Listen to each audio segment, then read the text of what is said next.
There we go. Oh, good. I gotta work on this.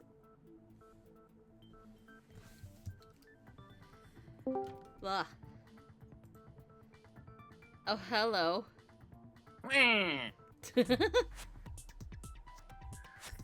Would you like to be the first to know the context of the numbers? Numbers? Yeah, remember earlier? Hold on. Let me see. Hold on. I'm getting on stream. Oh, I got an ad. Hold on. Well, I'm here anyway, so, Just. Yep. Thank you, Fade. 2, Ah, fuck. 3.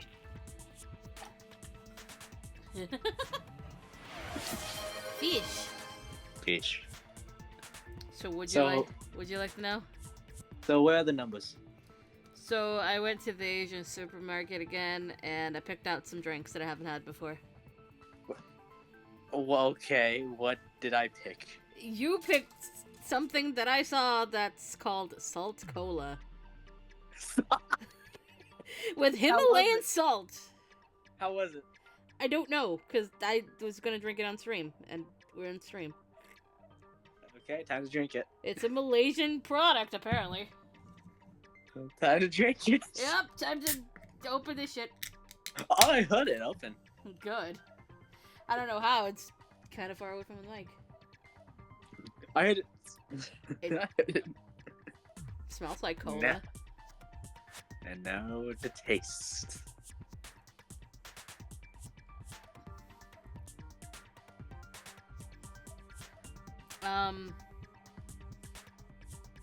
It tastes normal. Wait, hold on. Oh. Okay, the aftertaste is kind of salty. A little bit. Not much, but like... Is that a good or bad O? It's a meh. Uh-huh. It's not like it's intrusive. What was the number 1? A yuzu Pepsi. And the number 3? A plum green tea. Oh, I think the plum green tea would have been much better. If I was drinking the plum, Haruka would be dead. Why? Oh, no. Why? Haruka's allergic to plums! Do we forget? I like for a second I was like, why would why? So I guess 2 was better than 3. Was it? I mean, someone picked 3. Yeah. The plum would have killed her. It's deadly to Haruka, so. Okay, now drinking it more, I taste salt now. Is that a good thing or bad? How does it taste? I don't know how to feel. I really don't know how to feel. It's just the confused taste, like. I'm very confused. Like you're tasting like smacking your lips. Yeah, that's basically it. Basically, just go get a fucking Coke or Coke Zero and put Himalayan salt in it. I feel like you get the same result.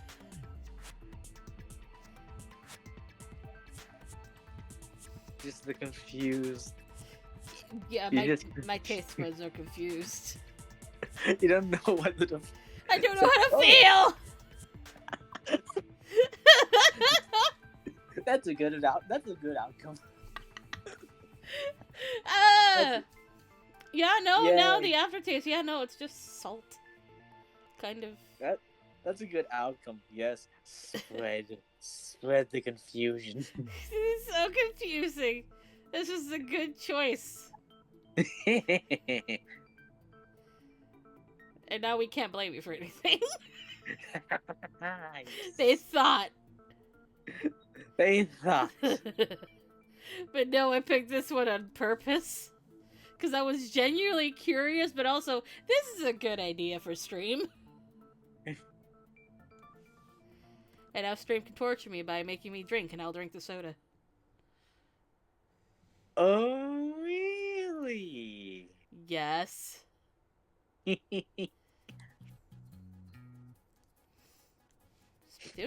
Splatoon. Jesus. Since Mitch is not here, I can talk about the game. Okay. Remnant 2. You Ah. have Doggy. Doggy?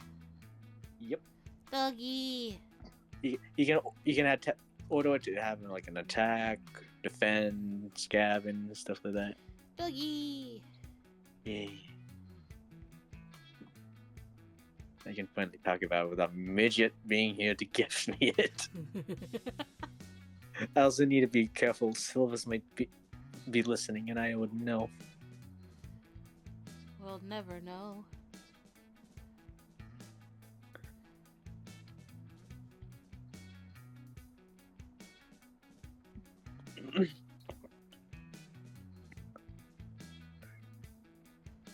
I have dark chocolate in the freezer.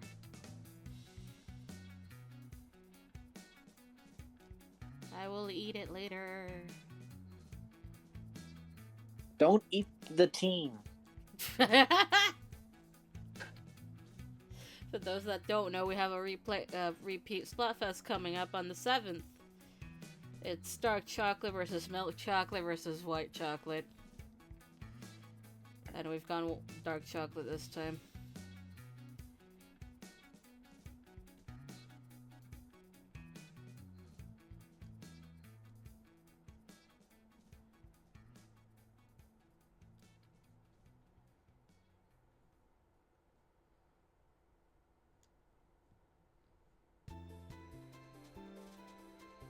Oh, end of episode time.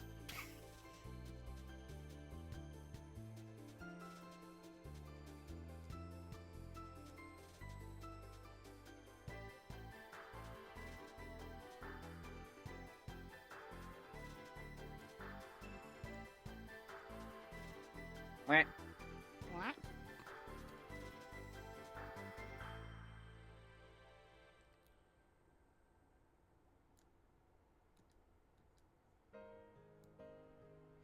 Oh, fuck. Or the playlist can make me drink. Jack's music for Jack's trash.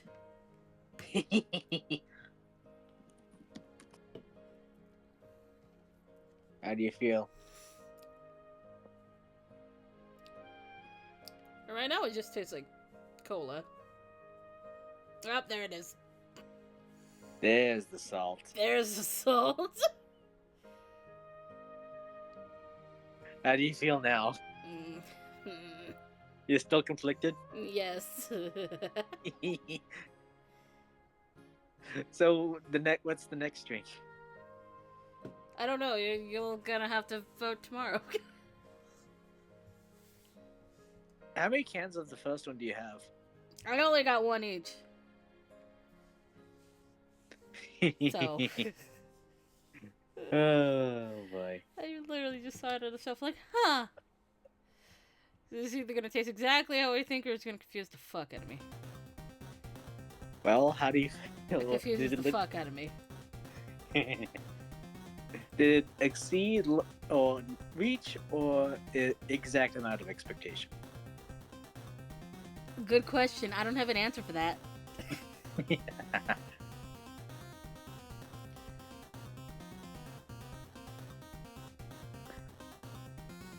Ooh, what's this button? What button? Bad button, bad button. Bad button. I fell in a hole. Oh no. How tragic. You know what the bad thing is? So, the Surge 2, so, as soon as the game ended, I was immediately thrown into New Game Plus. What? Yeah. And I died by the first enemy. Oh my god. All I did was open a closet. Hey, what? All I did was open a closet. You opened a closet and you died. Yes, because the enemy split. He split into a second one. I had to fight two in a closet.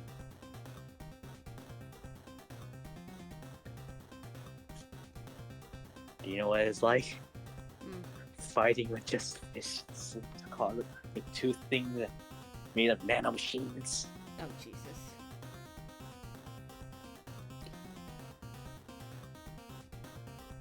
Well, the good thing is, I got a towing on my back now. Yay, I was do not it.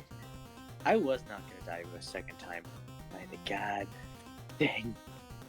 Oh, god, man. I died 8 times to that guy. First boss, and I died 8 times. My game froze. Oh.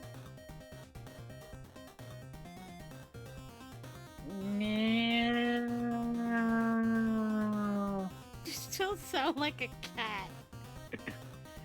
You know what a good thing about this game is? Hmm. The stuff you get, you can actually put it in a bank, Mm-hmm. and when you die, you don't lose it. Ah. Oh, my whole entire computer's frozen. Wait. Oh no. Everything is broken.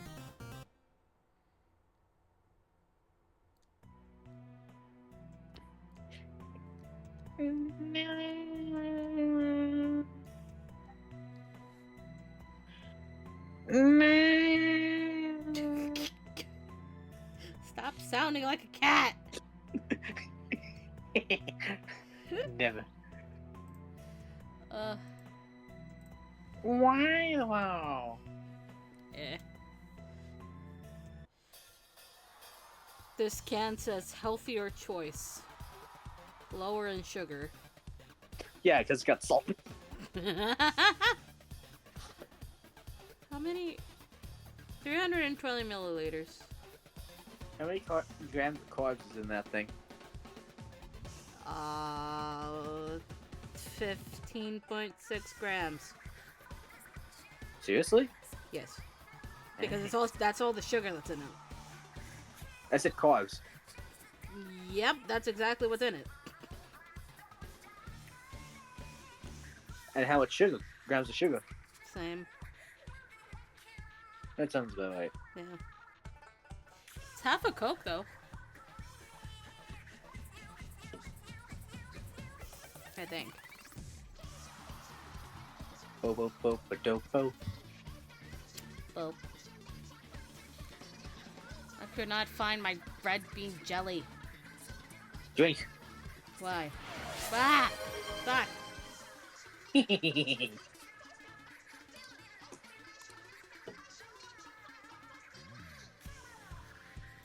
Have you heard of terraformers? What? Terraformers. Mm, Basically, it's a bunch of people fighting cockroach people. no.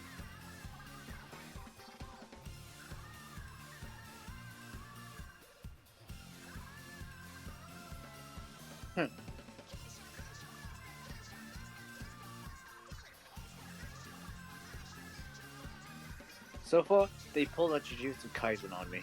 What do you mean? One of the likable characters got killed in just No! Yes. I'm getting flashbacks. I know. Ah! How do you feel? No, I don't want to remember what happened to him. Oh, fuck you also. Two likable characters. Uh, One of them was a childhood friend of 2 of the main characters. well, You wanna know how she died? do I want to know? I mean, you're probably never gonna watch the anime. Wait, what do you mean? Terraformers, Oh, like no. T-R-A, yeah. She died after capturing one of the Hakuoki people because their goal is mostly to capture them. That thing pulled a dirty move and shot out pressurized air through her chest. Oh, no. She was so happy. They were so happy. Oh, no. You know what the bad thing is? Mm. Since one of the main characters was because they went to Mars before to fight these things, he already lost his girlfriend, and then he lost one of his subordinates right in his arms. Yeah. Wait, you can't do it. You can't pull a Jujutsu Kaisen on me. Well, they did.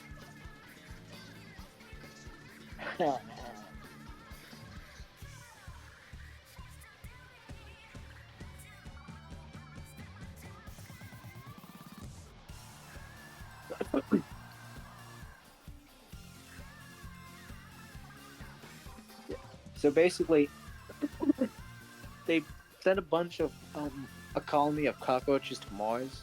Hmm. They evolved. Years later, shit. they went to collect. Turns out they evolved much faster, and now they are killing. They hate humans. Yeah. Gee, I wonder why.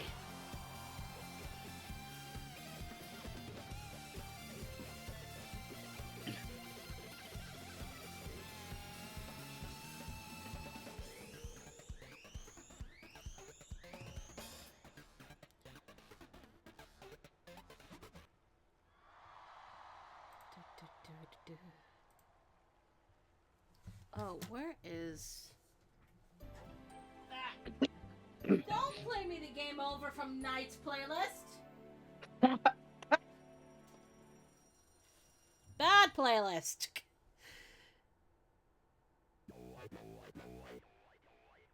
How do you feel? About what exactly? Game over. Was doing that because I forgot to get my phone. Oh wait, it played as soon as you got off? Huh? It played as soon as I turned around to go get my phone after wondering where the fuck my phone is. So, yes!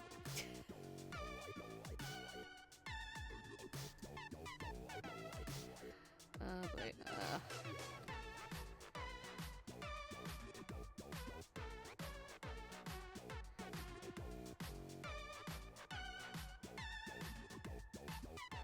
Ooh, no.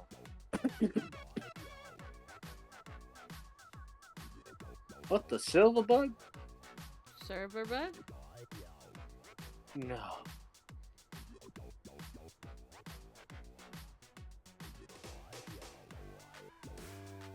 Oh, the roach people are coming out of the ground. Oh no.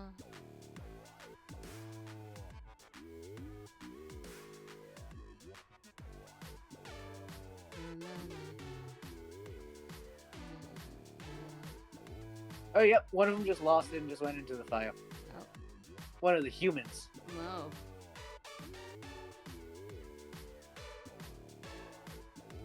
Oh, that is terrifying. Oh, that's an cockroach meant to turn invisible. That's terrifying. No shit.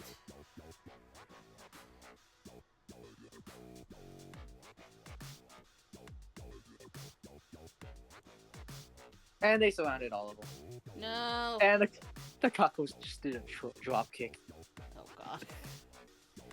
Just a straight up drop kick. Like, shit.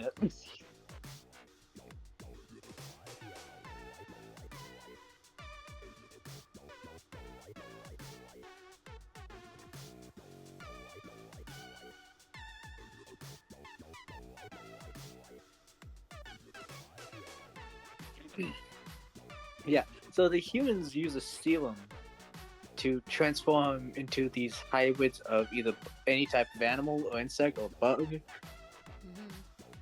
One of the main ones is a hornet. So they can punch people with stingers. And also shoot them out. No, it does not turn them into a full-blown hornet. Mm.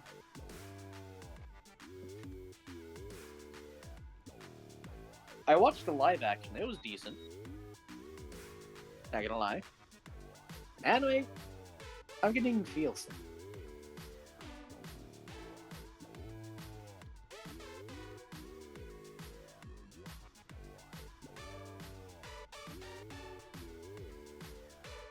I don't like the fact that I can hear airplanes. Wow. Really? Yeah. I say that because of what happened last night. What happened last night? You know what happened last night? Vaguely remember. Around here, where I live? Oh. Oh. Yeah. Like that. By the way, You know, I didn't. it's been 43 years! I'm done.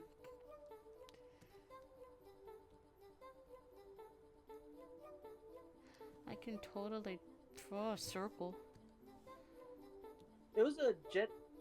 It was a jet and army helicopter, wasn't it? Or It was a small jet and I think a small jet and an army helicopter, yes.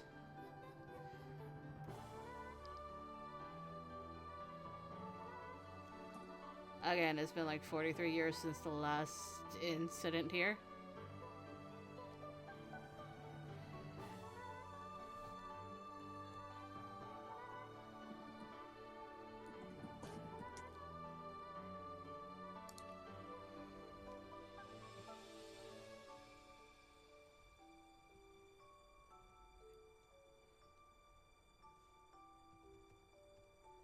Ah.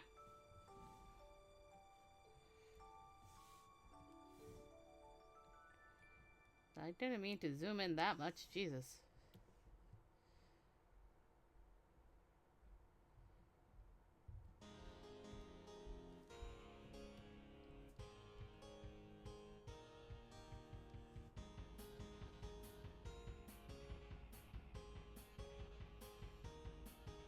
ba-da.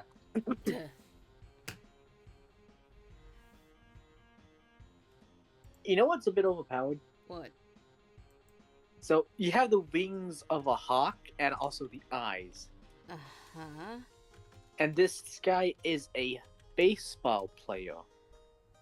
Huh? Meaning he does pitching. And he has eagle eyes.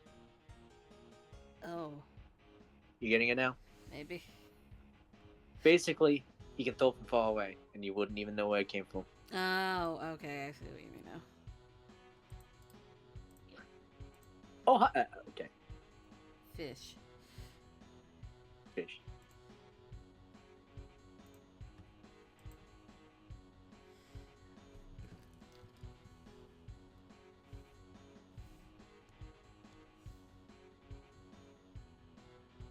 Okay, do this.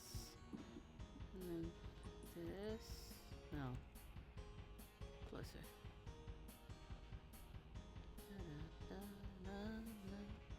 God, I miss frames. It was so good, but then they went through like 3 freaking directors and we couldn't get the story straight. Wah. We legit could have had the first Yu-Gi-Oh protagonist be dead. Do you remember the crossover in Yu-Gi-Oh? Do you mean Bones Beyond Time? Yeah. Yeah. I think that was the one I went to see. Okay. Why? Yeah, with... and just there. Eh.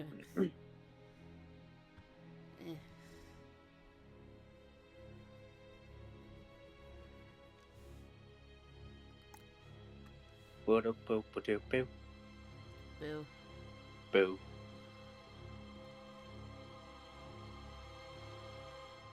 Time to get my ass kicked.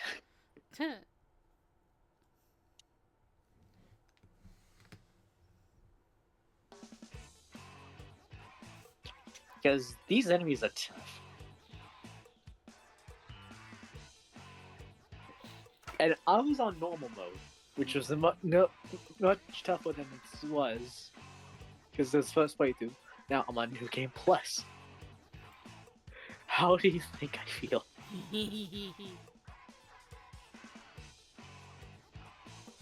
Horrible. Most definitely. Okay.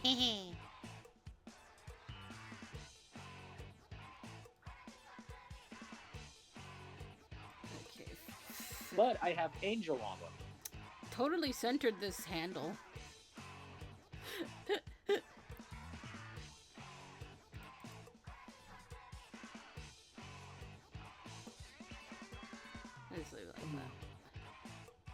So Mel, Yes. I'm gonna show you the picture I, Of. of the armor that I got for beating the first playthrough. Okay.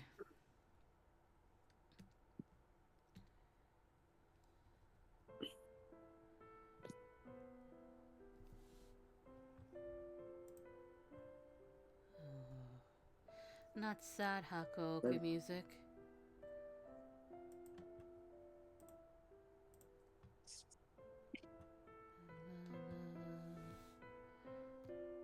It's sending now. Okay.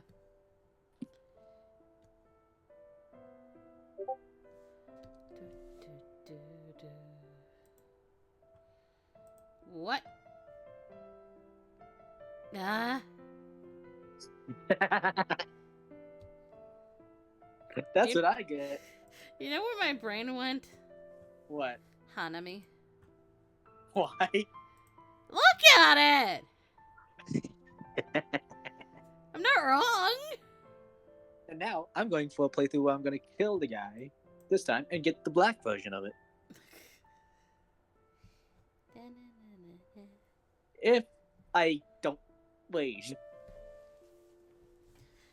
I need to get more of the Jujutsu Kaisen manga. I'm up to 17. And the other day I went to the bookstore. 18 was not on the shelf. So I went fuck.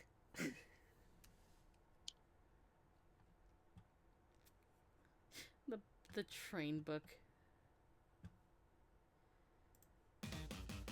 Ooh, more Splatoon.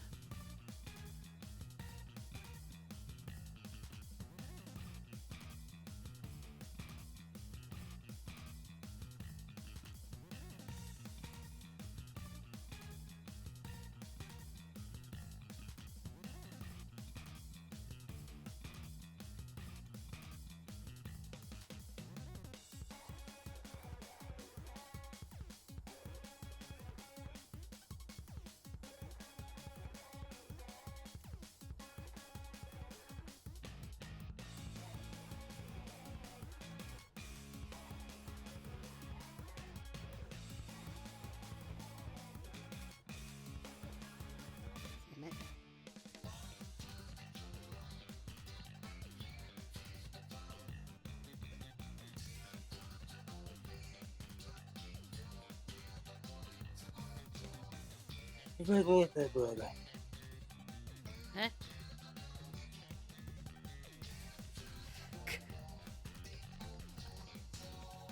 What? No, sorry, I'm laughing at the fact that Ito gave Haruka a taser as a gift. It's just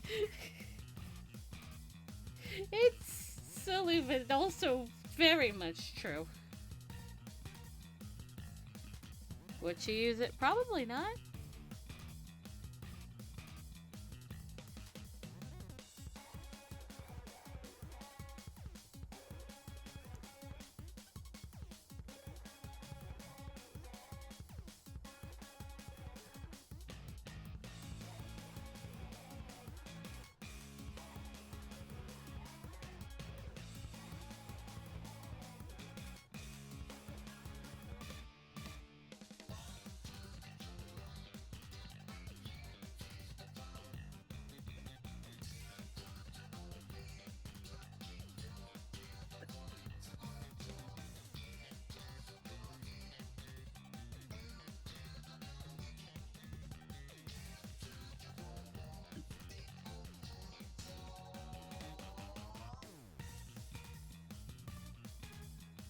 I'm sad this band didn't get a new song in Splatoon 3. They should have.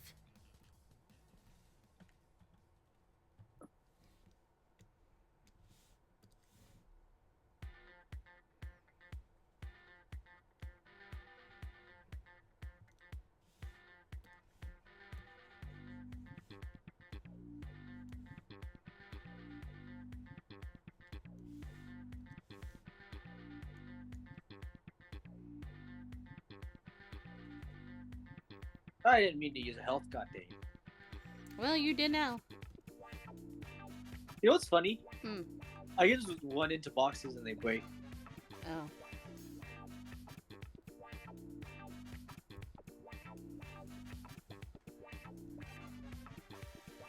Oh, it's been 30 minutes.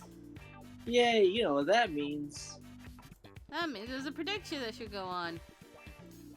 So, Death. will bad apples start tonight? Appear tonight? Possibly. Say Possibly yes or not. no. You got 15 minutes. I'm gonna say possibly not. You're gonna say no this time?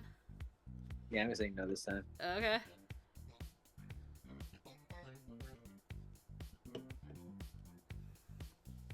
Just imagine this kind of thing running at you.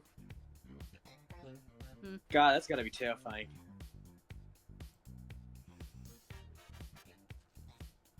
You gonna put your points in, sir? Nah. No? Nope. 3 points? Who else is voting? I don't know. I don't see anyone else voting. I thought you wanted more for more chaos, but suit yourself. Oh yeah, you can also attack certain parts of the body. Where did you come from, sir? Hey, hey, hey, hey. Well, hello, twins? No. No. Good thing this thing does area damage. And that's a decapitation. Oh.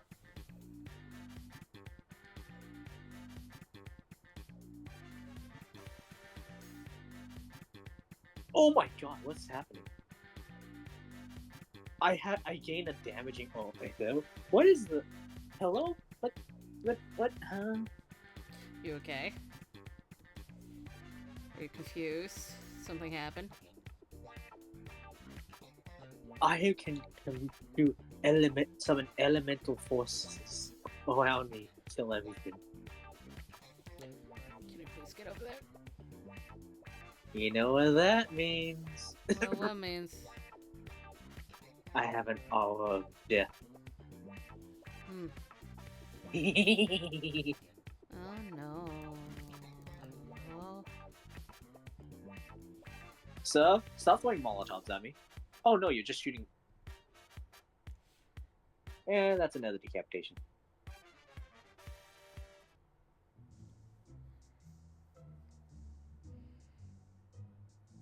You know what's funny? That's the protector armor. Oh. This guy threw a brick in my Fuck! face. He's... GX music for GX trash.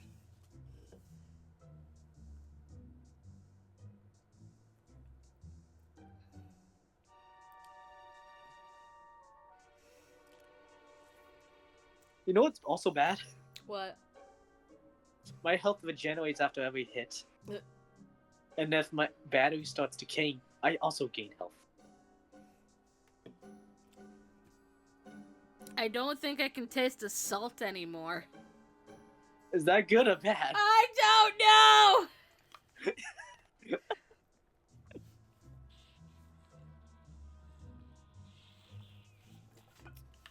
So no. Yes? Yes? What?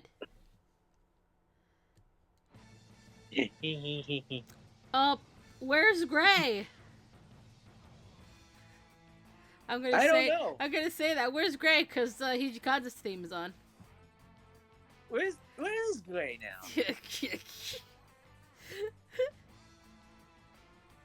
Hold on. Should I just type Hijikaza's theme is playing? Don't. No.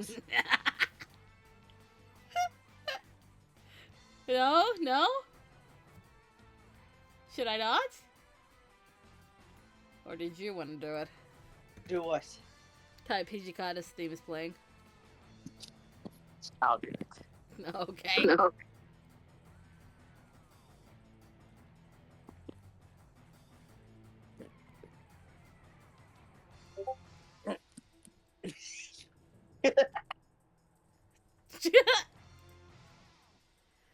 I mean, it's the truth. It's the truth. Fuck, ow. Oh, that fucking headband.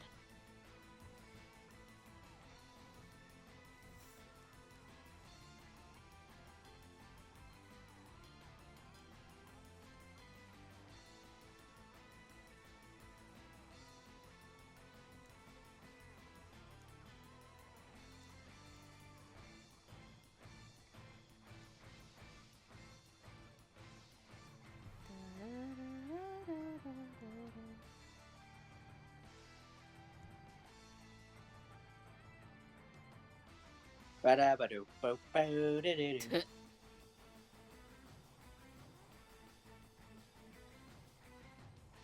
Ba-ba-ba-do-bo-bo-do-bo.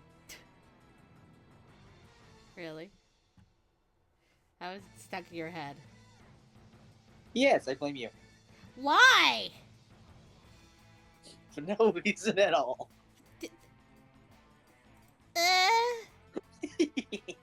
Yes. Be confused.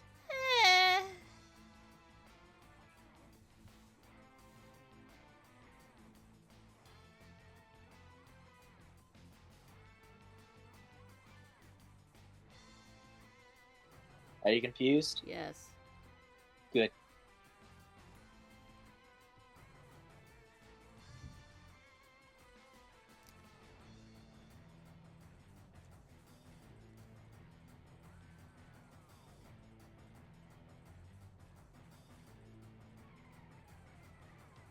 I'm on fire. I'm on fire. Ah!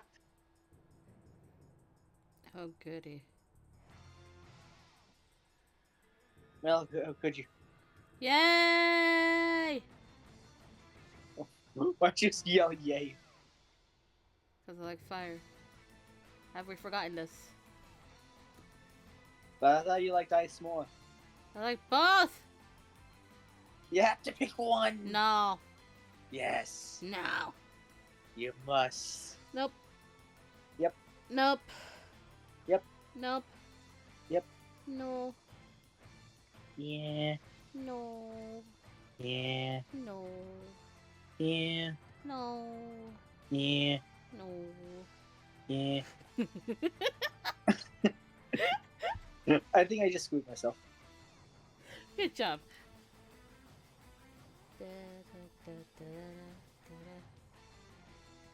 Ugh! Oh my god, I made the jump. Yay! Congratulations. I didn't make this one! Ah. I jinxed myself. You what? I jinxed myself. Ah, yes. Oh, I made the jump. Got the kill. Oh, I'm about to. I'm. Spiky candy! Spike candy. I'm gonna get my stuff back. Okay. So if you throw that.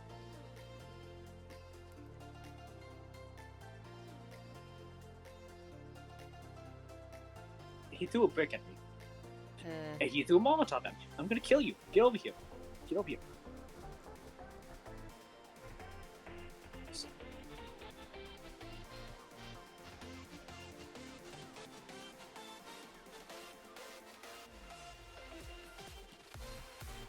And I'm dead. Oh. Ah. I got killed by 2 enemies. One set me on fire, the other punched me. Hmm. That sounds about right. Mm. You know what's bad? This What? game also counts the amount of deaths you have. Oh? Yeah. The first time I died, I had about 23 deaths. Oh. Huh. Which is actually... What number are you on now? Well, I just died. I don't know now. This is a new game. I need to ask.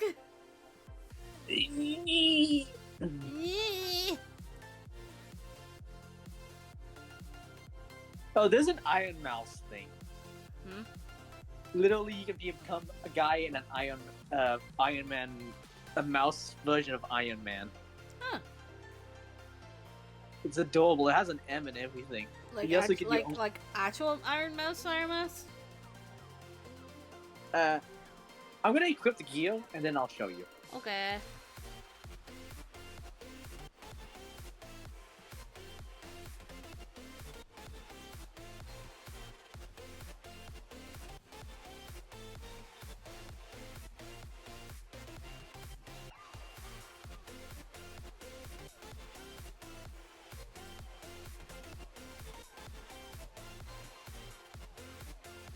Okay, gear is equipped.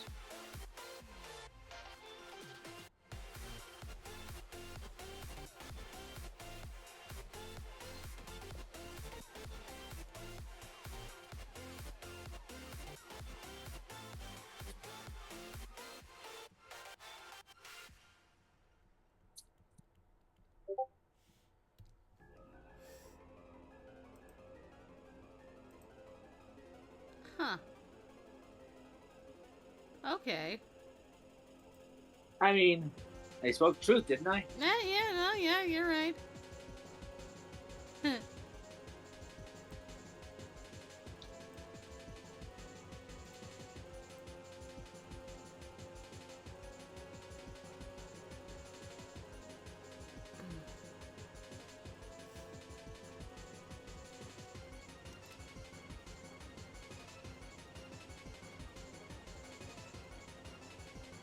And I'm going with the scavenger gear. And you know what that is? Hmm. Pretty and squishy, I'll tell you that. Squishy. No barely any armor. Oh.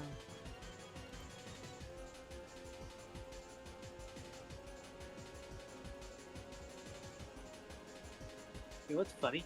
Hmm. It's the fully upgraded starter gear, and that's how I beat the game the first time.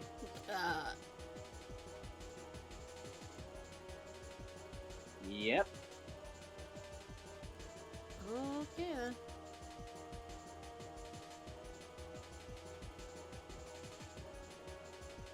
There's also spears, katanas, fists. Don't you dare touch me!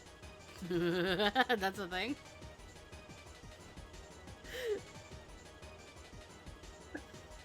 Everything hurts. I lost half my health. He hit me once and I lost half my health. Well, shit. I'm near death. Oh no. So, if you throw a brick at me, I'm gonna kill you. Did he? He did.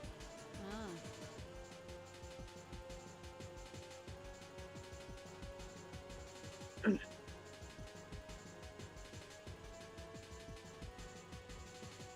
I just killed the guy. You killed. You know what? Else is not really multiplayer, but if you.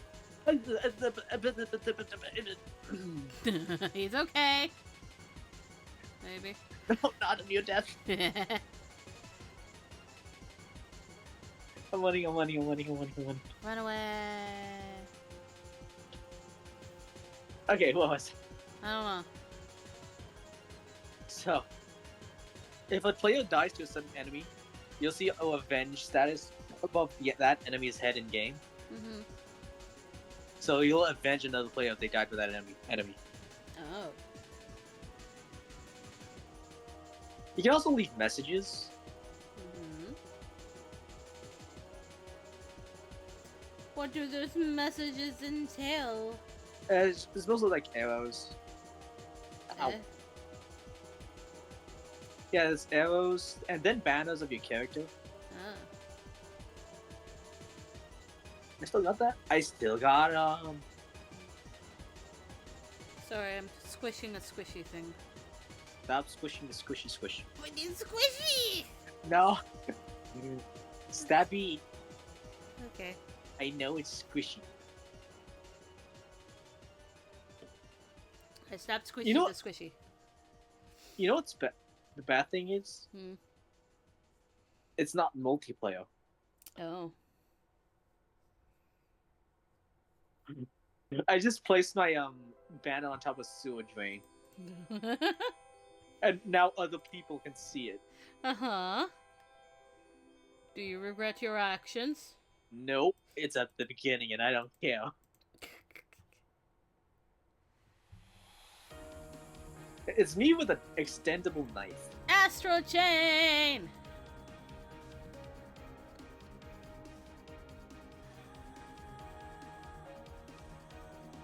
Ow!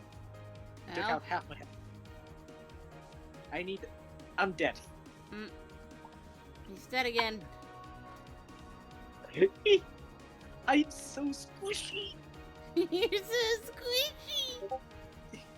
I'm trying to practice my parry on this guy with a hammer. Great!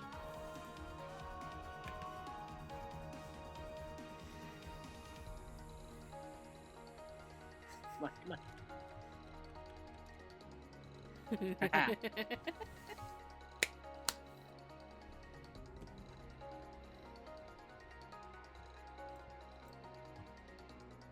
Ow. You okay, buddy? Ow. Hello? Well, since you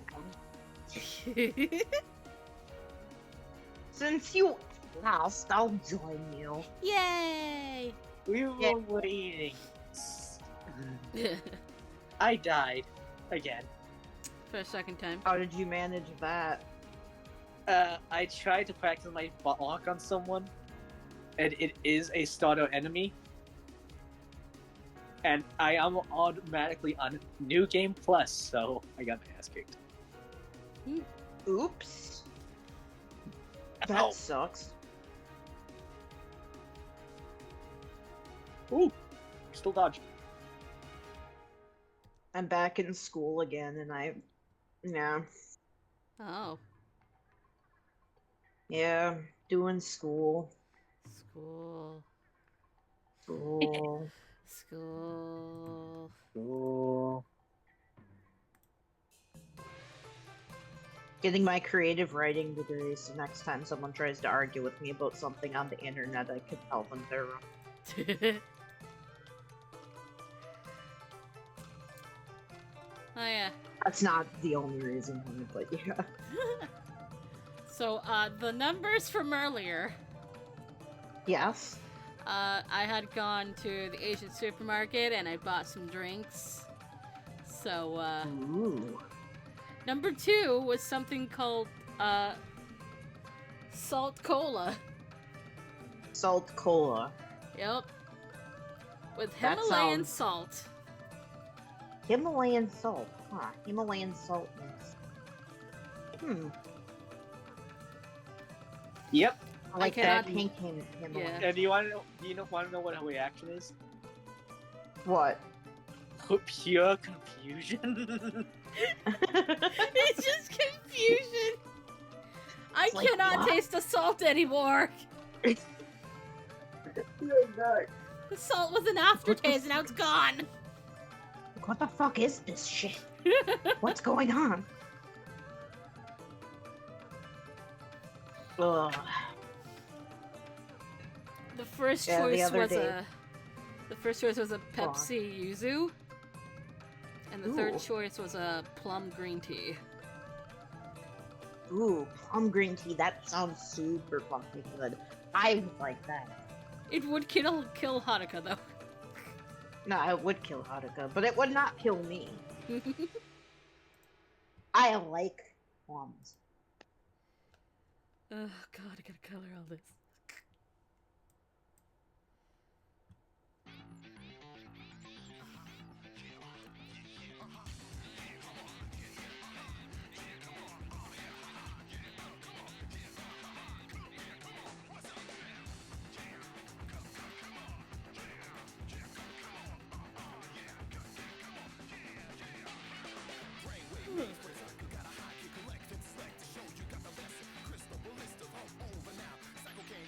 In my one of my class, I'll be doing a lot of writing. We had to do 2 truths and 1 lie as an icebreaker, and one of my truths was that I had taken with this professor before, and I had written gay samurai kissing each other in his class, and he knew that was one of the truths, and he was like, I remember that story vividly. Vividly. Vividly. Vividly. He doesn't just remember it, he remembers it vividly. He remembers me writing Kondo and Hijikata making out vividly.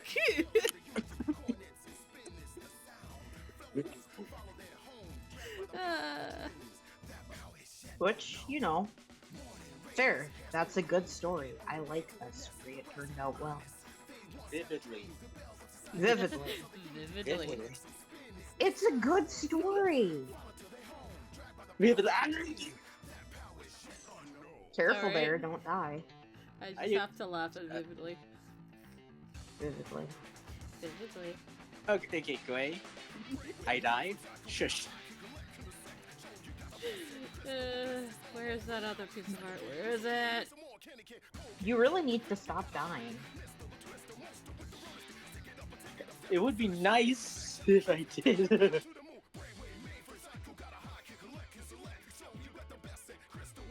Holy mother of God. What?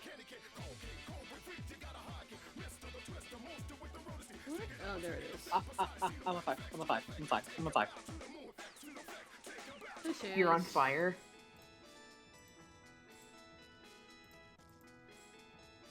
I set myself on fire. Oh no. Why is it still there? Why is the fire still there?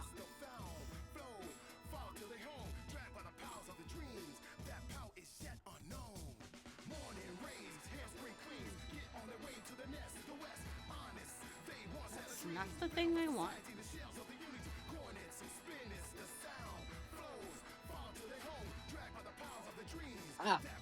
It's outside the spawn point. I can't leave. Oh no, you're stucky. I actually am physically stuck. I cannot get out. Well, fuck.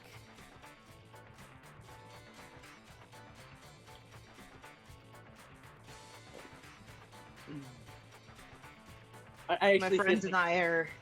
Sorry, Fade. I didn't mean to talk over you. I actually physically can't leave. Spawn. That Let me sucks. out. Let me out. Fire. Oh. My friends and I are doing an RP with a bunch of characters summoned to like a fantasy world, like a generic D&D fantasy world. Yeah, it's an isekai from a different setting, and from different settings. And one of their characters fed 2 other characters cookies, and so now all 3 of them are stoned, and they started a bonfire in some rich guy's yard. What? That is beautiful. It's very funny. Oh my That is God. very funny. And my character that I'm playing in this scenario is a Star Wars character, so it's particularly funny. GX music for GX trashed. GX music for GX trash.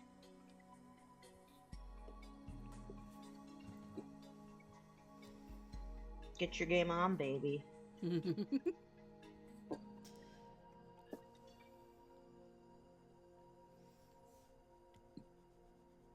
God, I remember when Zaxel was coming out. I'm fucking old. Oh God, I remember when the dub premiered. Right? Me too. Ugh. I stopped. Ah. The Yu-Gi-Oh dubs are not good. They're just not good. God damn it, Fade! I gotta drink this again! Yes. God damn it.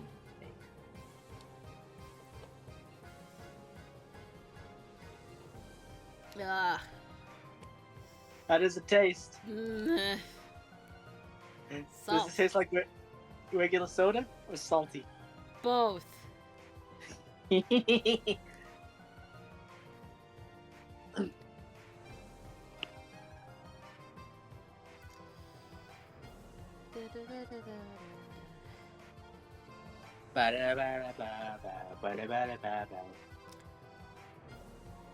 sad part, Zexel could have had a completely different dub. It And should have had a completely different dub. It almost did! I'm suffering. And I wish you went through with it. I just want them to do for Yu-Gi-Oh what got done for FMA. Because the original series, Duel Monsters, would just be, it's perfect for that. I want to see Kaiba hire a serial killer. That entire arc is fucking crazy. He hires a serial killer to chase them inside of like a fun house in an amusement park. It's so weird. Oh God. Wah. Adapt the manga completely this time. Including Zero. I love the manga. The manga is good. The only part of the manga that I've read completely is the original 7. I've read all of it because I was like super the Duel Monsters in like 2011, 2012. Yeah, that's a while ago. I need to get my hands on the collection ones instead. I have Duel no Monsters room. is. Yeah?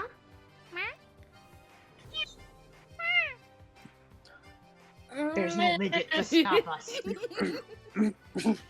What? There's no midget to stop us from meowing. Yes. We can meow all we want.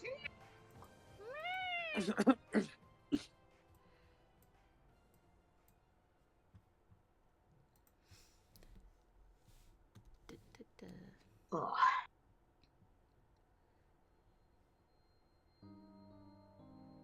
Oh no, sad Hakuoki music. Hakuoki Bad is. Hakuoki music. Imagine that sad Hakuoki music. Oh, hey, Gray, have you heard of Terraformers? I have heard of Terraformers. I'm watching it. I hate they pull the fucking Jujutsu Kaisen on me. Third episode. Are you going to be okay? Oh, I'm ticked. Good old Jujutsu Kaisen. They was so happy, and then boom, one of the supposed main characters is dead, and she's Love not coming when that back from a hole in her chest. No. No, she's not. You know what the bad thing is? One of the What? main characters on a previous mission that's in the next season. No, so his girlfriend died in his arms, and now, third episode, another girl he liked died in his arms. Sounds like he's just fucking cursed, man. No, the first one was because they thought those things were friendly. Turns out they weren't whenever he the thing broke her neck Jesus. almost immediately. I And mostly then- just watch anime adaptations of things that I already like. So, Have you looked up Anime Solace yet? Anime Solace doesn't exist. Oh, let's see if I can prove you wrong. Huh? You're not going to. What? I am very tempted to just pull up the site and watch Blue Wolves. I'm so tempted. Yeah, you're right. I know. I have a big I don't- brain. Anyone else, but there's a shirtless Solace. Okay. Okay, I'm sorry to tell you this. To be the one to give you this information. I'm not sorry. But there is porn of Solus. People are very thirsty for him. I know what 34 is. No, I sadly mean, know. like, there is an entire fucking fandom dedicated to fucking him. What do you mean? He needs specifics, apparently. He needs specifics? Okay. People write Solus aggressively fucking their inquisitors constantly. Do you want to know how many? All of them? Am I Here. wrong? Let me go here. Let me go. Oh no. I'm gonna go. I'm No, gonna go look no. on No. AL3. I'm gonna go look on AL3. No, it's too late. It's too fucking late. You failed the task. There are 353 pages, both safe for work and not safe for work, in female Lavellan / Solus. If I do just not safe for work, if I just do explicit, there are 73 pages of explicit Solus fanfiction about him fucking. Noted. Okay. This took I told you strange people are turn. thirsty. People want the Dread Wolf dick.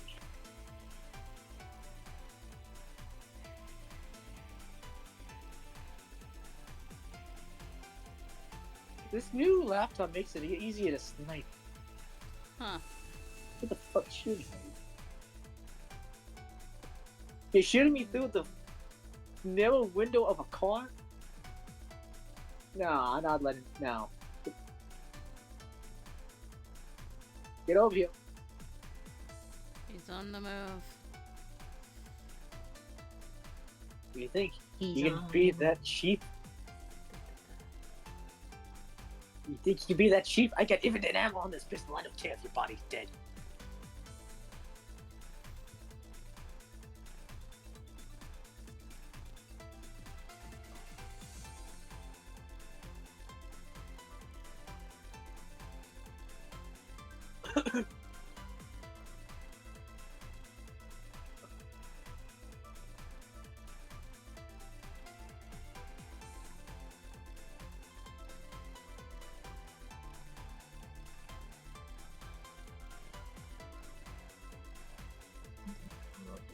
Where's that one?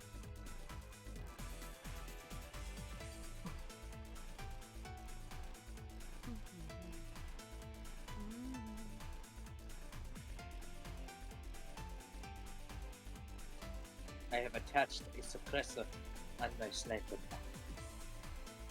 Now I can take people without them knowing. Good for you.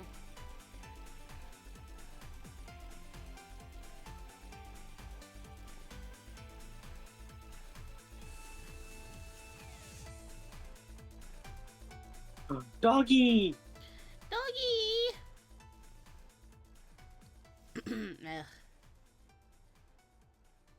Oh, it's Athera. Oh my god, I can't believe I recognize people's specific Levellins. This is so horrible. Eh? Get on top of your business, my dude. This is insane. I can't believe I'm sitting here being like, oh, I remember that person's specific Levellin. I know her name.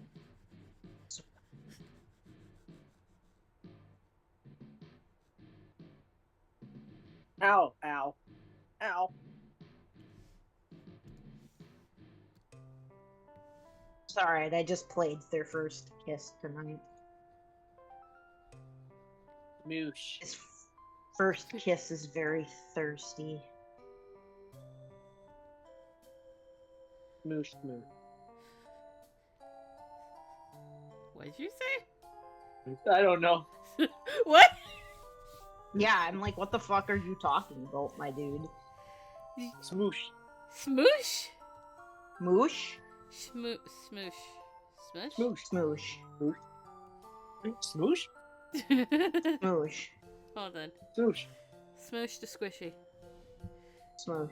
Ah, that's not what I wanted to Eh? ignore that. Okay! Smoosh, smoosh. Yeah. It's gonna squish the squishy. There.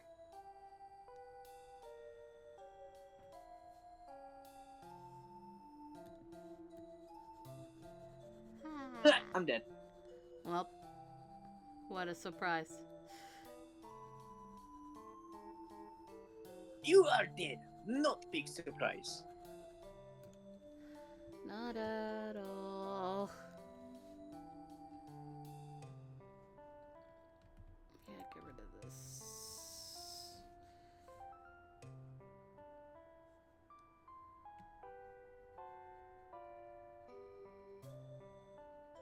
Yay, he folded.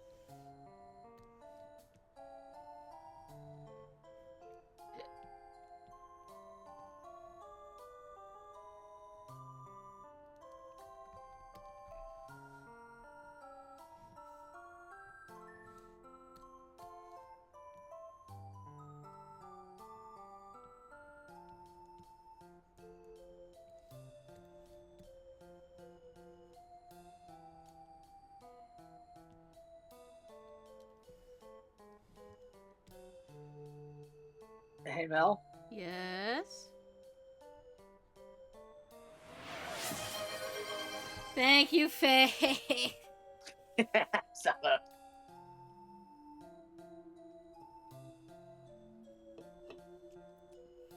Oh, God, okay. It's the salt that time. It's like a surprise.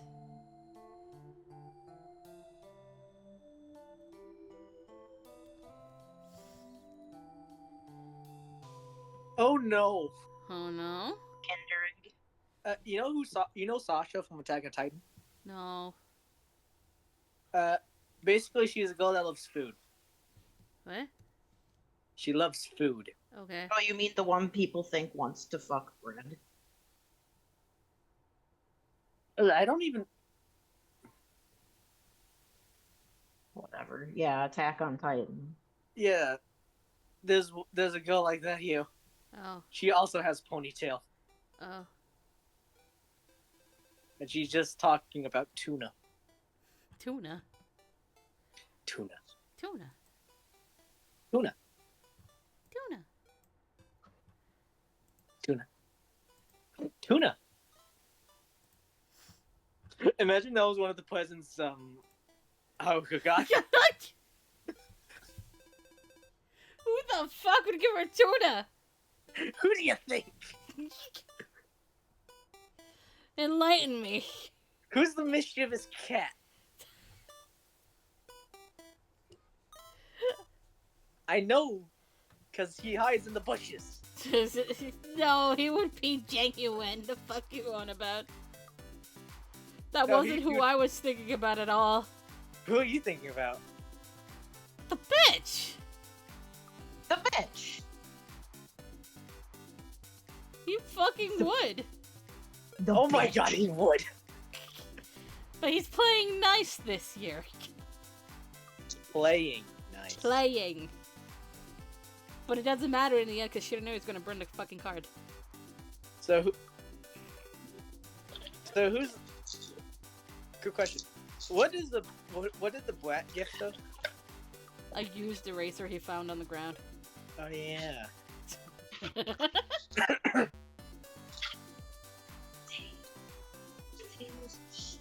You know what would have been funnier? What would have been funnier? If he gifted her a used pencil. Why would that have been funnier? Because it's little stub kind. Like it's been used, it's been sharpened so much it's a stub. You can put it in the dart gun and you can just blow it and poof. Oh, Jesus Christ. Woody? Woody gift her that? No. I think the eraser is funnier. Is there a picture on the eraser? No. It's just no. What color is the eraser? What color is an eraser? There's blue ones. There's purple ones. I don't know there's- yet. I haven't gotten that far. I gotta go with the basic pink one. That would be funnier. Best part is Yeah, Nakaoka has to get her actual real erasers.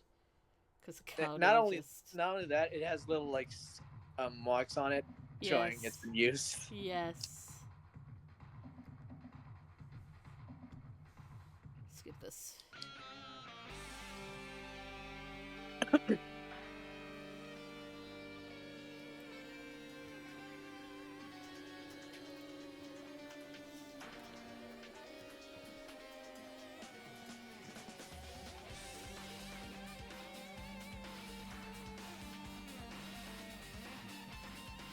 You motherfuckers! You do not just end it on something like that.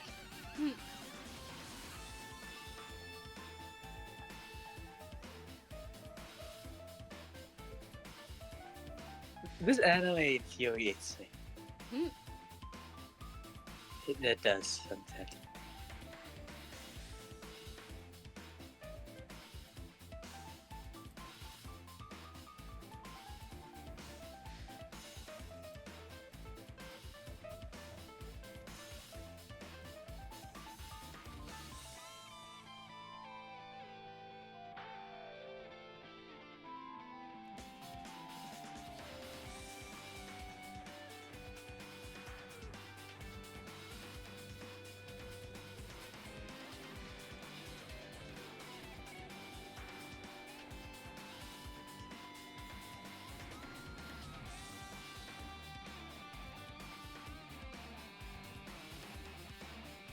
Meow.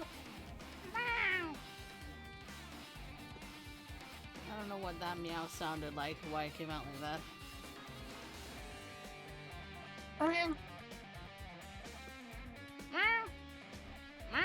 Meow.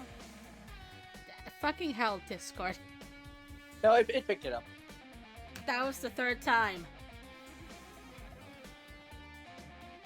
How do you know it picked it up or not? Because I looked at it.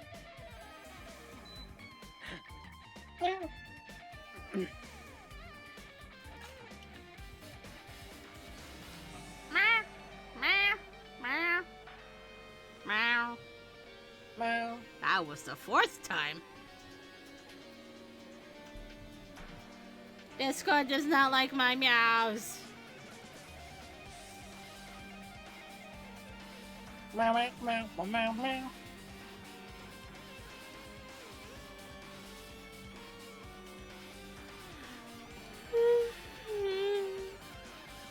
God, the soulless eyes of the roach. Jesus. I'm sparing you the look. Yeah, no, I don't want to watch that. I'm sparing you the picture. My 'Cause you point don't still want it. stands. Yeah. It's like humanoid too. Oh, thank you. God, they have bald heads.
So Mel, Yes? how was your day? That's okay. That's good.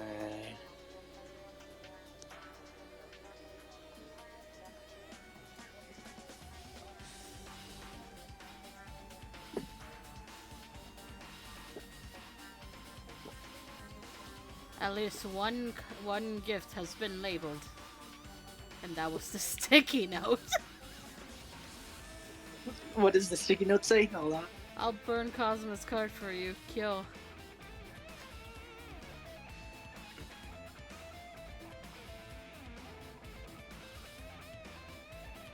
Oh, we're on.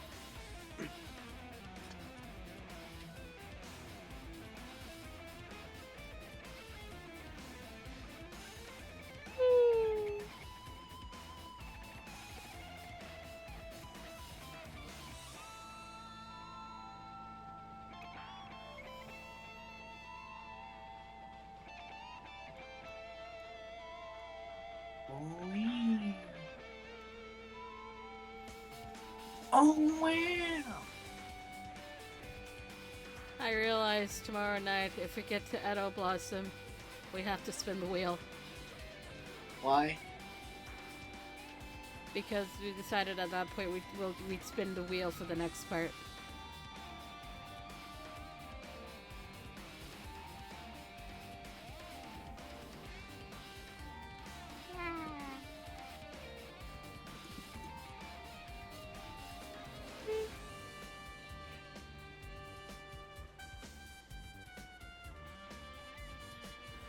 Oh, motherfucker, I saw that! I fucking read it! As soon as you read it too. Yes, as soon as I read it! Okay, where this salt cola that says simply refreshing on it. How do you feel, Mel? Ah, Are you suffering? I'm done with it. Oh god, salt. Now you have to get Salt. another one. Huh? You have to get another one. What do you mean I gotta get another one? You cannot drink water. What? You can't drink water. Why? Because you picked the soda for the drinks. Now you have to drink the soda. I drank the soda. There's no more soda left. You have to get more. What do you mean I have to get more? You have to get more. How am I supposed to get more? Uber. Fuck no. The store's probably closed by now. This gas station isn't. Fade, I got it at an Asian supermarket. Oh yeah, that sounds about right. They would have something like that.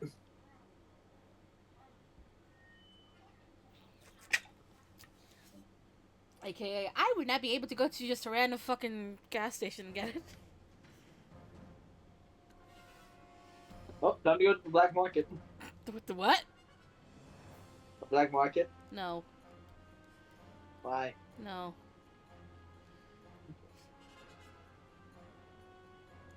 I know it's not legal, but... Shut the fuck up.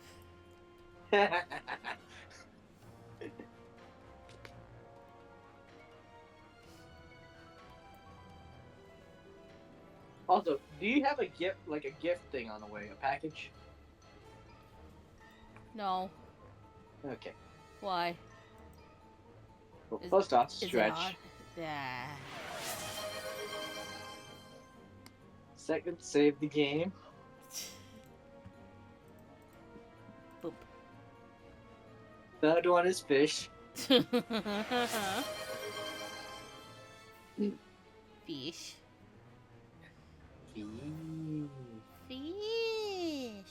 Gray, did you die?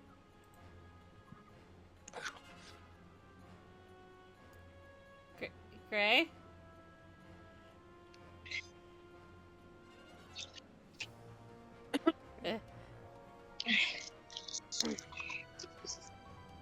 Gray, are you alive? Yep, sorry. I think Gray died. No, Gray's No, alive. I'm alive.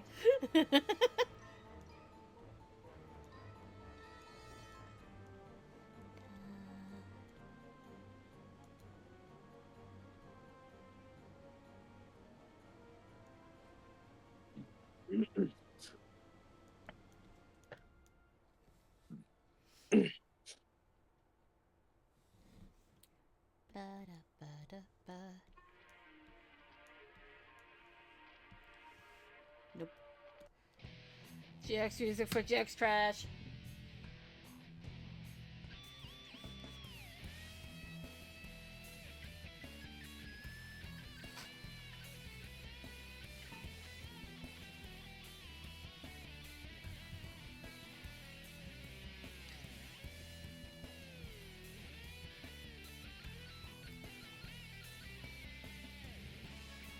Well.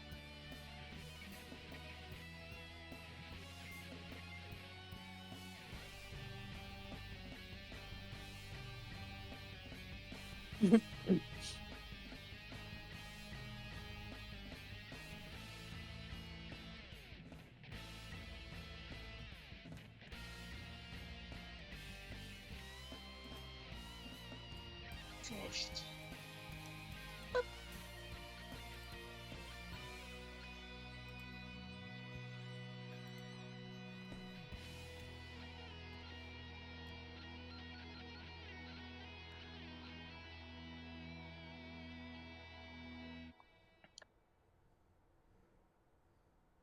Ugh.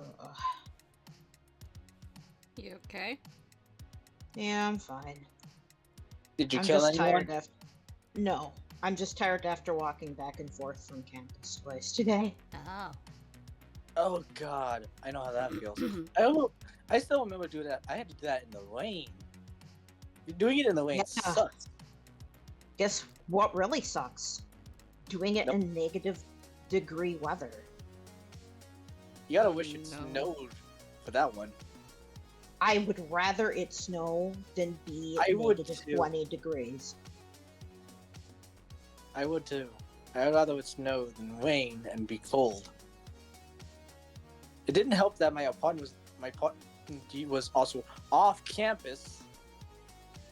My apartment's also off campus, but it's super close. Mine isn't.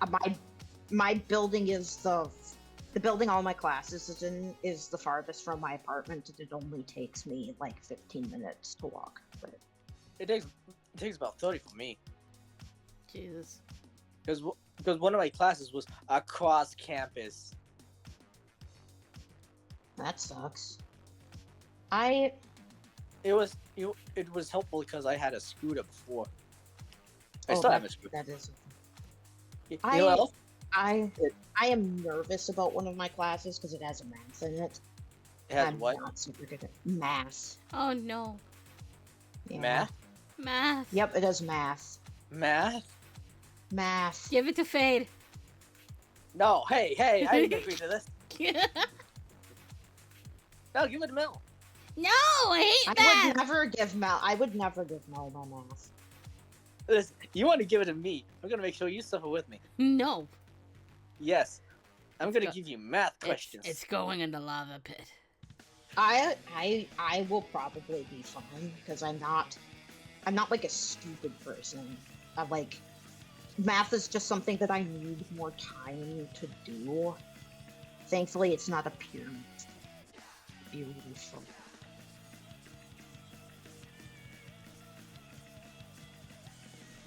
Although I still think the only reason I did really bad in college, my college level math courses, the last time I went, is because I had a teacher whose accent I could not understand. Oh no. And so I did not understand any of his lessons. I basically had to read the book and pray to God. Not fun.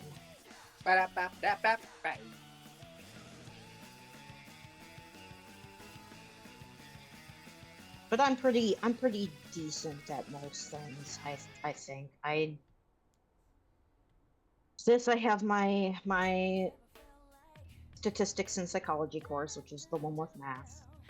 I have a professional publishing class about writing, like doing technical writing and stuff. I have my grammar class, which I actually like grammar and linguistics. So, and then Yeah. I have my Fuck. contemporary writing, my contemporary prose stylistics class, where we'll be learning about different styles of prose from modern to autofiction, and then from there just kind of writing pieces that emulate the style of those times. I haven't decided what my pieces are going to be, but I have to write like 4 of them for this class. It's going to be a lot of writing, and they have to be 10 to 15 pages each. No. I just want you to know that I will be doing a lot of writing. Yay. Or not yay. Well, no, it is yay. I Okay. mean, I'm literally a creative writing major. Like, it would be weird if I were like, ew, I have to write. Like, then why the fuck be a writing major if that's how you feel about it? True. Writing is kind of what I want to spend my whole life doing. Write everything. Yeah, I need to get back to my Hakuoki fic. I've started writing it again. I like my fic. I think it's good, but I haven't read it in a bit, and I don't know how I would feel if I read it in a bit. Oh. Who knows? I'm usually pleasantly surprised at my own writing. Here, let's go see how I feel about it. To go open Ayano Monogatari, and I'm gonna see how I feel about it. Time to read. Yeah. What? I've tagged this fic just as Vishin Singumi What? as one of the characters. Oh. The characters I have listed are Hijikata Toshizo, Kondo Isami, Serizawa Kamo, and Vishin Singumi. And an original female character. Honestly, it makes sense. I'm like, I can't take them all. That would be insane. Meanwhile, Meanwhile, you have them all tagged. yes. What? What? Have what? What? What? What? What? I honestly didn't hear that. Oh, Jesus Christ. Mal tagged all the characters, all the Hakuoki characters in her fic, and I didn't. And the reason is because Mal is writing like every single possible route that one can write, and I'm just writing about Hijikata, so I don't have to.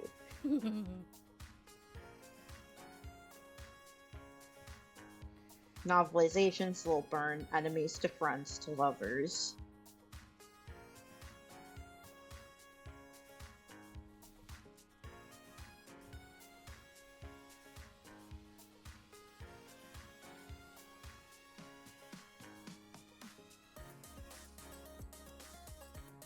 No, Sylvian said. No. No, I don't want to go to sleep. Eh. I'm getting tired. Oh. Do I need to don't- punch you until you wake up? What? No, it's that. They're smelling of the chill. The feeling of Uh, isolation should not yeah. be for their software. Football's completely released, Um, and little echoes even against the dirt. The mirror hours. Fade, go to sleep. Go to no, sleep. No. Fade. No. Fade. No. Yes. Yeah. Yes. Yes. Yes. Yes. No. He's just gonna be a brat. Let's just wait until he falls asleep. Now. Yeah, he's being a Soji, that's what he is. Yeah, he is. No. No.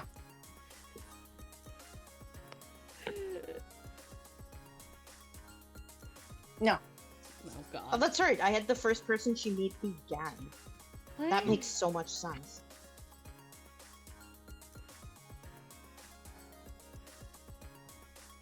No. Oh god. My name is Hamamura Makoto. Is this the headquarters of Benibu Yoshigumi? Have a beer back. Thanks.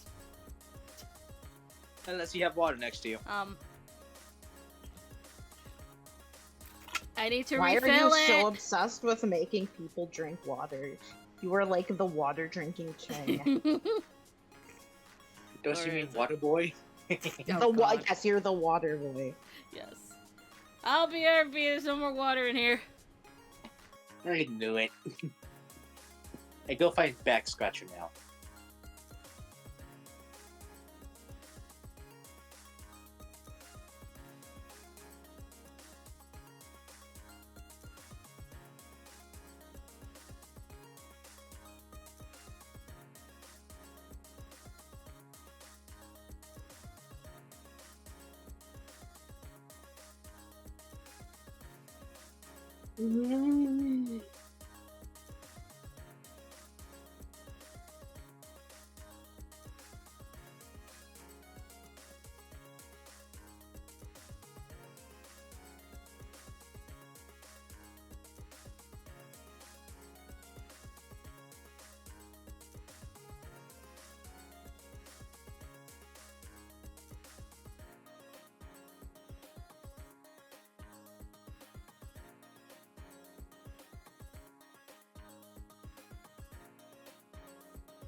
presence. Was it to imply a change in time period? I guess. It does sound less. It does sound like the point of view is shifted a bit to be a bit more omniscient. That's interesting. I mean, I don't mind. It was definitely a stylistic choice, but I'm wondering why I made it. Why not? Writing is deliberate, and I make choices on purpose, but that doesn't mean I remember why I did them. Why not? Because I write a lot of things, and it's hard to remember all of my reasons. That's true. Shaking fingers, she removes the pin from her hair, careful not to crush the masterfully crafted cloth and paper chrysanthemums, faded blue from age. Then she begins to aggressively pull out every other pin that holds her thick hair in place, tossing them to the ground as she rakes her fingers through the locks. Gathering her hair in one fist, she pulls it to the back of her head in a high ponytail, just like she had the night she fled from Edo all the way to Kyo. Willing the trembling from her hand, she holds up the mirror and stares at herself and finds not herself staring back at her, but the young man the checkpoint guards must have seen, even with her lips still stained red and her eyes dark with kohl, even wearing a high-collared woman's kimono-colored dusty rose. She looks a man. Her reflection is a man. For the first time in her life, every insult of her father, every passive comment from her grandmother about having to work harder than her sisters, about the hard work being something to be proud of because good men always preferred plain women. It feels like it meant nothing. She could proudly shrug it off because this time, this single time, the square of her strong jaw and her large hands are a boon to her. Kiyokawa, leaving with the bulk of his men back to Edo in protest to the shogunate's direct orders, defend Shogun Iamochi and prepare the way for him, and the fact that she was there to witness it all, that could have been a coincidence if she had looked like any other woman, but she did not, and surely the men left behind were desperate for any sort of help. So desperate, in fact, they might even accept someone such as her. And so the woman sets down the mirror just as she set her jaw in determination, takes a cloth wet in fresh water and wipes away her cosmetics for what would be the final time in many years to come. Okay, I think I'm going to sleep. I just dozed off a second. Go to bed, Fade. I'm going to read out loud until Mel comes back. Okay. Have a good night. You too. Wee. Fontisami had an open face and kind eyes, but that did little to assuage her nervousness the moment Gensan departed from the room to fetch tea at Kondo-san's request. It wasn't that she felt this man was a danger to her in a physical sense, though of course he undoubtedly could be if he decided that was what he wanted, but right now he represented every single one of her hopes. They were too fragile to leave in the hands of a single man. You mentioned wanting to join up with the Mibu Roshigumi, asked Kondo in the most conversational tone that Mikoto could have imagined in these circumstances. She stared at the white-knuckled hands gripped tightly on her knees, which she'd always thought would have been Marge, and realized how small they looked compared to Kondo's hands. Yes, said Mikoto, pushing past her own trepidation, and the sudden sense that her femininity was much more obvious than she'd previously been led to believe. I know I may not look like much, but I'm a hard worker, and I just... Her hand tightened on the hilt of her blade, and she swallowed. My uncle gave me this to protect myself with, but I have bigger dreams than that. I want to use the sword to achieve those dreams, and the Roshigumi are... She felt her words come out in a rush, her breath a nervous, humid puff across her lips. They are my only way of doing that. He looked stricken at first, his amber eyes as wide as little suns, though the expression was quick to be replaced by one of stern contemplation. Kondo Isami, with his broad and clearly expressive features, could likely look as kindly as he could look deadly, currently reflected her trepidation in the mere cold surface of his face. It made her feel incredibly small, but she bit back the sensation by gripping the hilt of her wakizashi until she was certain the leather wrappings left an impression in the skin of her palm. Only when he smiled again and reached out to clap a broad-fingered hand on her shoulder did she allow herself the barest moment of relaxation. I can sense your purity of purpose, Makoto-kun, said Kondo just as Gensan returned with the tea. It takes a lot of bravery to confront something that frightens you head-on and try to take control. Mikoto felt unsure of what to say. and wasn't fully sure she could speak anyway, so instead she just watched as Gensan began to serve them tea. In fact, he moved with the practiced grace that suggested a long career of serving tea to others, something she could sympathize with. She used that fact to ground herself. Hello. I think you might be a good fit here, even though it's a bit obvious that you don't quite know what you're doing with that sword. His eyes twinkled like light, glancing off a precious stone as he spoke. If you promise to apply yourself and train under one of our captains daily, then you're welcome to stay. Gray. She opened her... Hi. Hi. Sorry. It's okay. I was just reading out loud to fill the silence. Yeah, it's Fate went fine. to sleep. Oh, he finally went to sleep, huh? Yes. Yay! That's fine. You can continue if you like. Oh, okay. And that's up to you. I'm fine continuing. I'll at least finish this chapter. I'm not far from being. Okay. She opened her mouth to thank him, hardly able to believe that it was that easy, when a youthful voice from outside announced itself, and the shoji slid open to reveal a lanky figure with messy auburn hair and twinkling green eyes. Or at least, they were twinkling until they landed on her, at which point they turned as cold and as lifeless as a chunk of lead. I didn't know we had a guest, Kondo-san, he said conversationally, seeming to shrug off his displeasure as he turned his eyes toward Kondo Isami. Were we expecting someone today? Kondo shook his head, seeming completely nonplussed by this young man's arrival, though the cut of his hair indicated that he was at least 20 and old enough to be called an adult. Mikoto found herself wondering just how much of an adult he acted like, regardless, when he dressed in such a carefree way. His kimono was rumpled as his hair was flyaway, almost like he just rolled out of bed. Soji, this is Hamamura Makoto-kun, said Kondo congenially. He came here hoping to join up with the Mibu Roshigumi. Oh? Asked Soji with venom spitting from his green eyes as they slid towards Mikoto. Well, I'm sure you have good instincts for who will fit, Kondo-san, but can this kid even defend himself? Mikoto was a bit taken aback at being called kid by someone who looked like he'd only just gained his top knot yesterday, but bit her tongue. It wasn't a good idea to pick fights with people you'd only just met, especially with people eyes as sharp as blade edges who gave off the air that they would have no problem causing you harm. That's why we'd train him, Soji, Kondo insisted, effortlessly coming to her rescue. His dream and desire to be here will be enough to help him learn quickly, and anyway, he paused and smiled directly at Mikoto, who blinked at the brightness of it. Every good samurai has to start somewhere, even if it's just as an attendant. Soji looked skeptical, but he also didn't seem to have much of a heart to argue with Kondo Asami, so instead he just sighed and sat down, helping himself to some of the tea. Well, you better not expect me to help teach him, Kondo-san. Leave him to someone like Sano-san. Mikoto was secretly grateful he was so uninterested in helping her, because she wanted as little to do with him as possible. She doubted they would ever find common ground just because he seemed like the sort of person to make up his mind about someone and then never let that impression go. It's like her father, the person she disliked most in the entire world. Everyone should help each other, Kondo chided.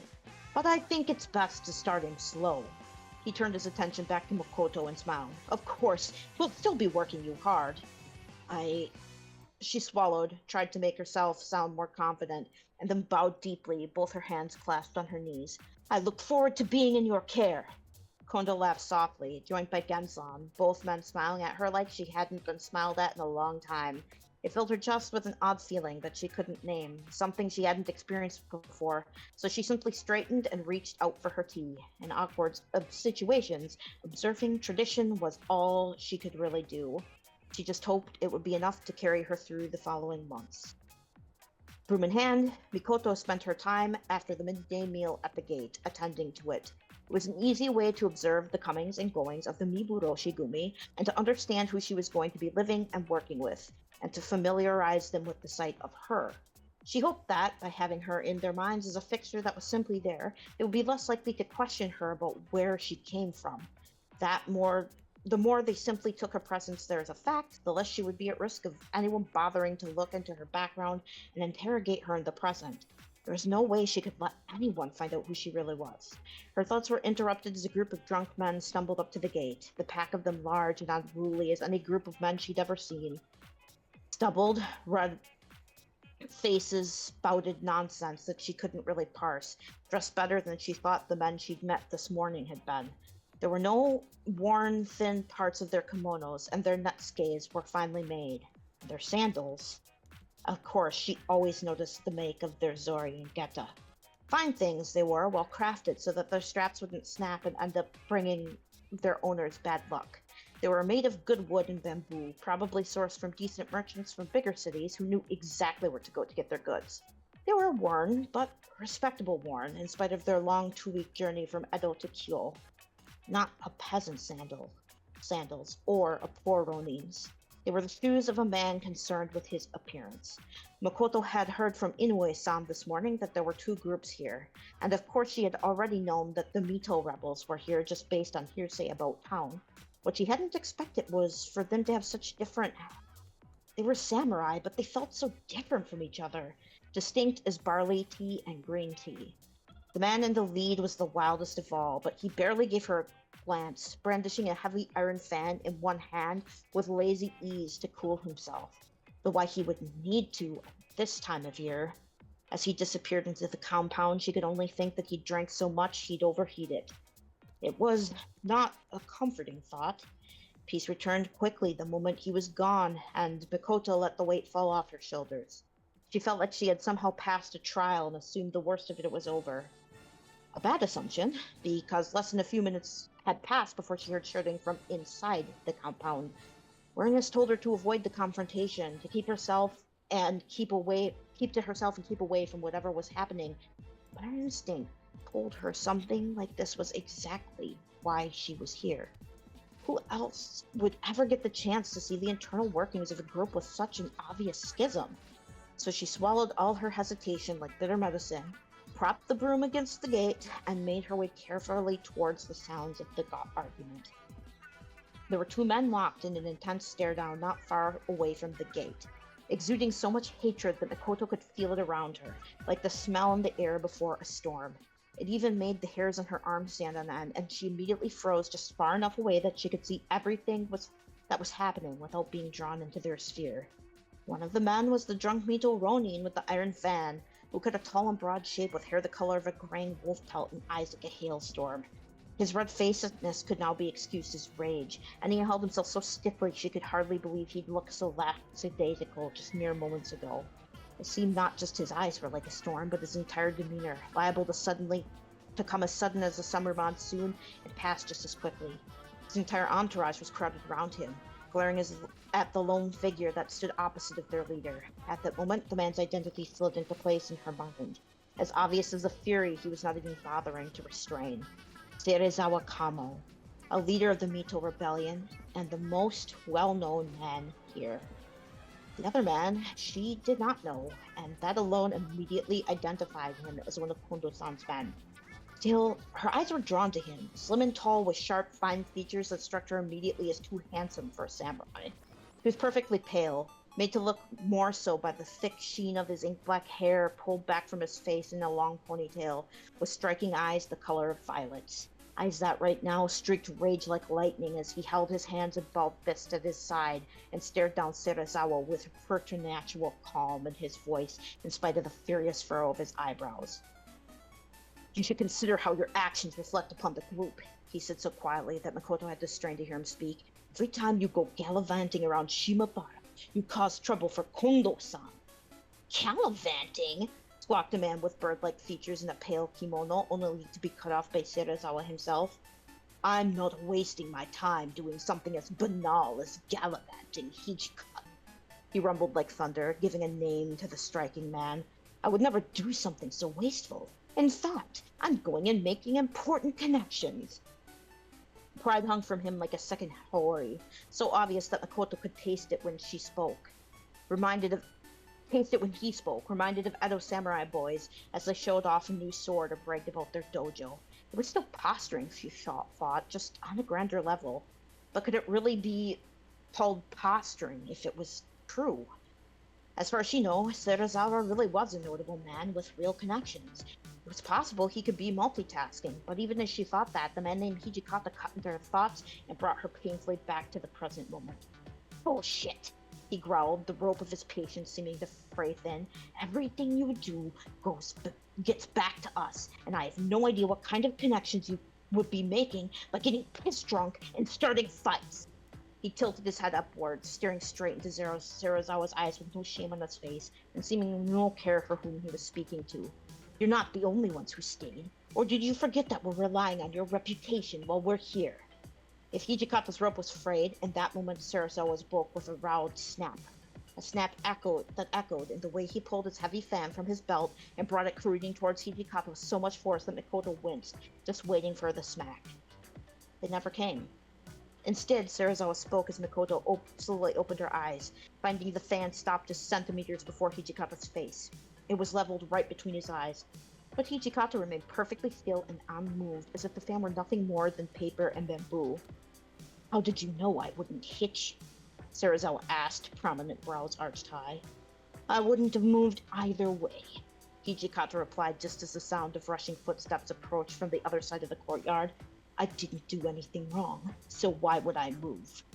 Something that Mikoto didn't understand flickered across Sarazawa's face, and he seemed primed to say more until the bird-like man stopped him.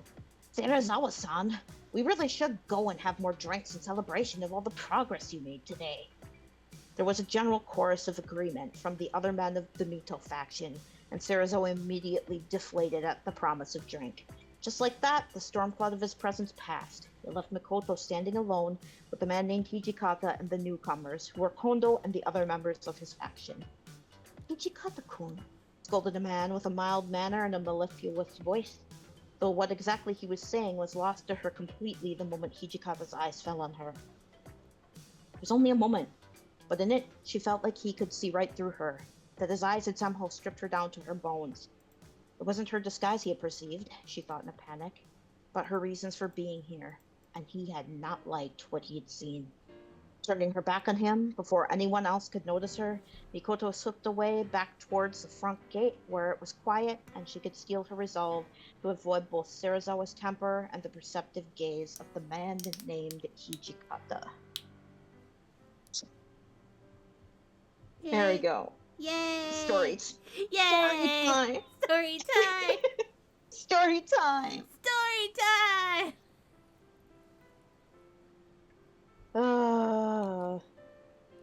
It's better than I remembered.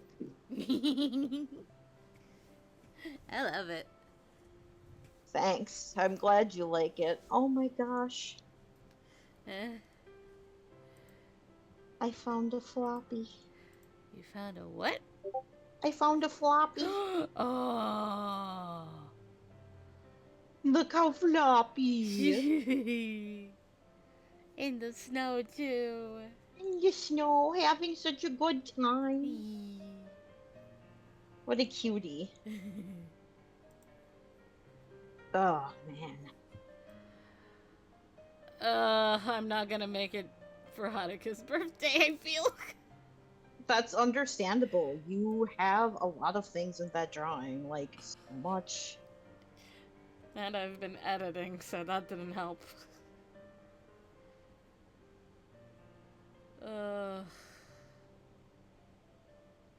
There's so much.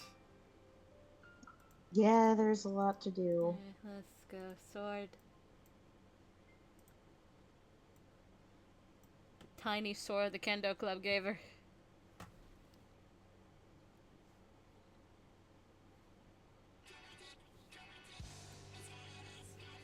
Oh, the next chapter starts with Saito.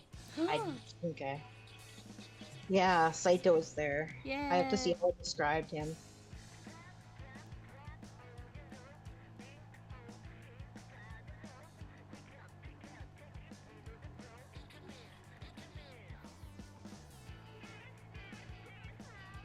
Oh, it's okay. There's fucking bitch. Eh? Not Kazama, different bitch. No. Different bitch. A different bitch.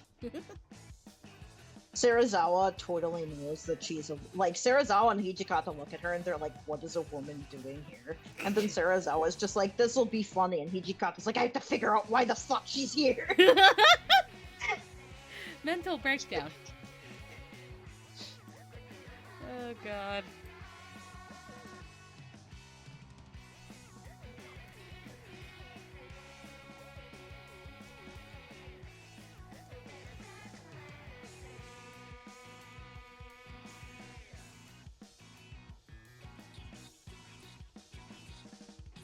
And then Sarazawa sends her to get booze.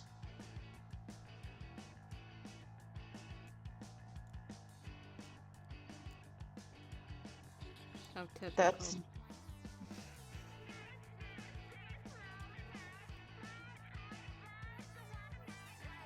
There you go, mini sword. a mini sword. Mini sword. It's cute. What's next? Oh, the kitty.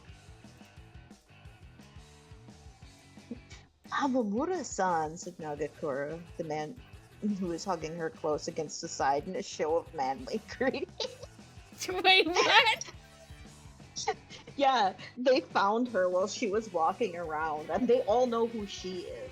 They've been told who she is. Konji's like, we have a new person here named Hamamura Makoto, and he's like unskilled and doesn't know how to fight, so be nice to him, but make sure you teach him well. And so they're walking up to her while she's delivering stuff for she's buying booze for Sarazawa, and Nagakura just walks up and throws his arm around her shoulder. Oh, okay. Fuck, he would. He would. I can imagine it in my head.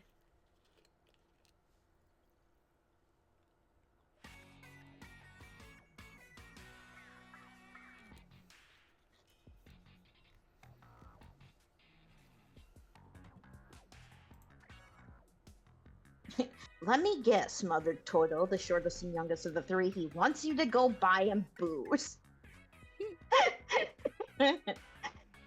I love Heisuke. I love writing Heisuke.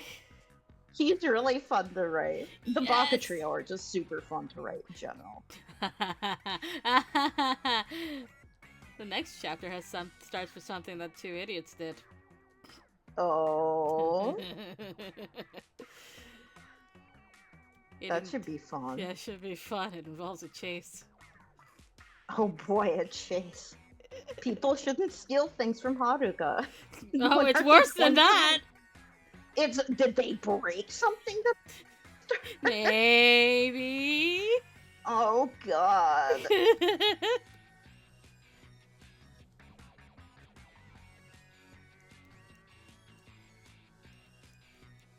Heisuke, don't say things like that where Nini or the other guys can hear you. Do you want to get Kondo-san in trouble? You should come with us, Hamamura-san. We're going on a troll, so if we're all going out at the same time, we might as well go together, right? And Makoto's like, I can't see why not to, so I guess I'm going with these three. Going on a trip. We're going on an adventure.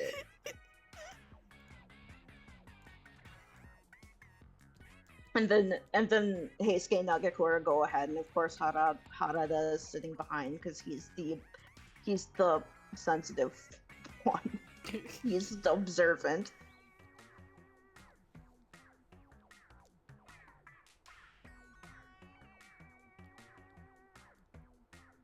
Hamamura Makoto, right? I don't think you're that much older than me, are you? I'm 24, she told him. Listen, I'm sorry if this is awkward. I'm new to this. Don't worry. He smiled warmly at her. I can tell. You must have grown up in a pretty nice place, you know. You're really polite.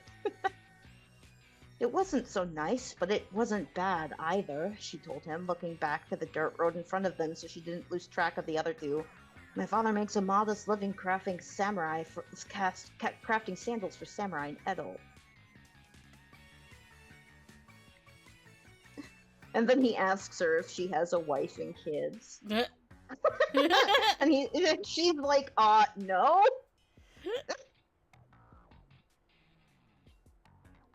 And she's like, I promise I'm loyal to the Roshigumi. And he's just like, none of us are really that filial, except for Kondo-san. Actually, I'm glad you said that. I think it's the first time I've seen you say something really honest since you showed up here. Do I seem a bit guarded? You don't really talk to anyone except for Gensan, and he says you mostly just ask if he needs help with anything. It's like you're afraid we're going to kick you out if you let yourself relax for a single second. And she's like, holy shit, he just read me.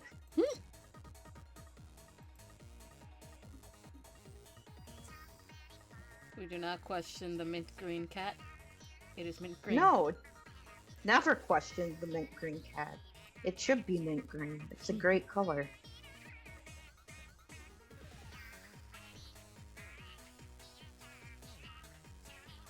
Ah.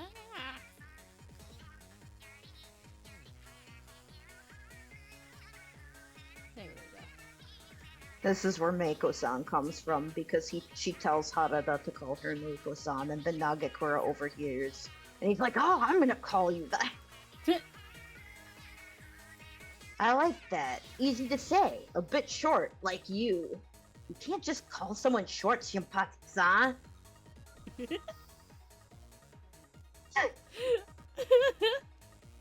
I said that he was a bit short, not that he was super short. Like you. I'm a growing man. That's really good. Yes! Keisuke and Nagakura bitching at each other.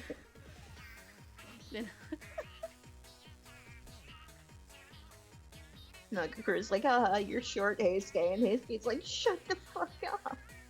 Oh god.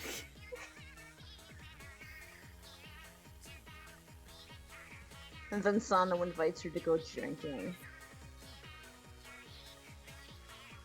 Then it's like the scene in Reime where they find the guys in the road trying to steal money from a child and his dad.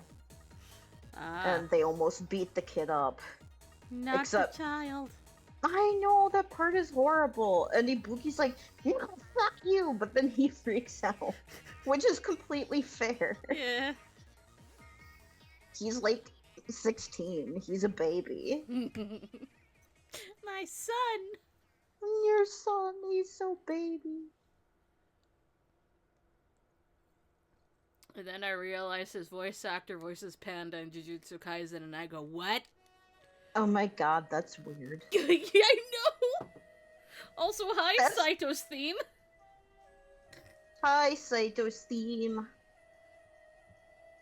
I like the fruity racers. Fruity Racers. Fruity racers. Yes. Oh yeah, unlike Ibuki, who just talks at them and is like, "Don't do that." Mikoto like flat up like charges into the guy who's going to strike the boy, and she like hip checks him, sends him falling onto his ass. Perfect. She just like acts completely impulsive. And then they draw her swords on her, and she's like, "Oh no!" What have I done? Yep. She manages to draw it, but she drops it.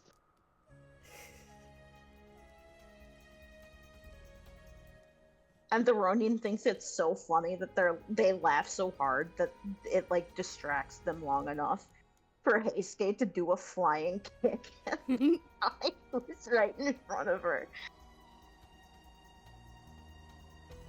Because Heisuke is a martial artist, baby. Yes. Never underestimate his athleticism. Nope. The reason he's the front runner. Yeah, I love that boy. He's my baby. Drop the purse and I'll let you go. Or we can stay here. I don't know.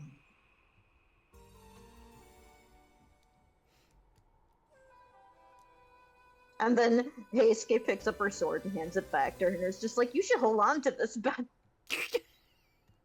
Like, Thanks, Heisuke. Heisuke!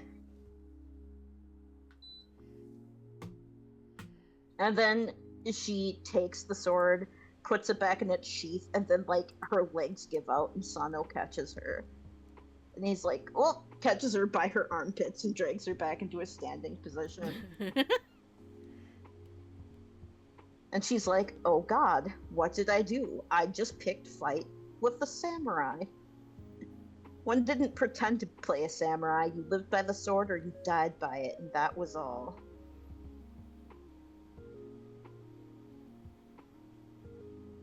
And then she has like a crisis because she's like, holy fuck.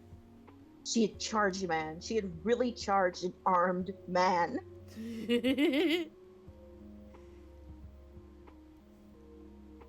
Leaning against a nearby wall for the second time that day, she pressed her hand to her head and found her skin still full clammy with sweat. There was no reason to blame it on the weather this time of year, so she could hardly use an excuse if anyone asked her. No, she thought. It was obviously that she was not doing well all on her own. Then she's like, I'm going to avoid people. And then she sees Saito and Soji fighting each other.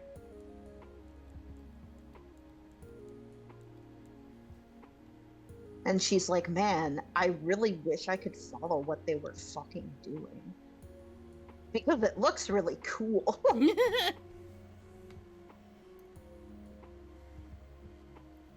And then she's like, no, I can't actually learn how to fence. That's stupid.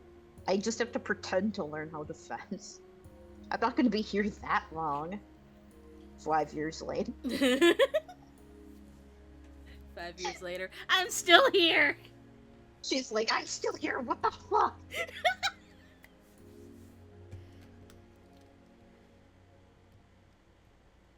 And then she's like, I'm gonna go clean. I'm gonna stop watching this. And she turns around and she like basically is nose to nose with Toshi. She like basically runs into him.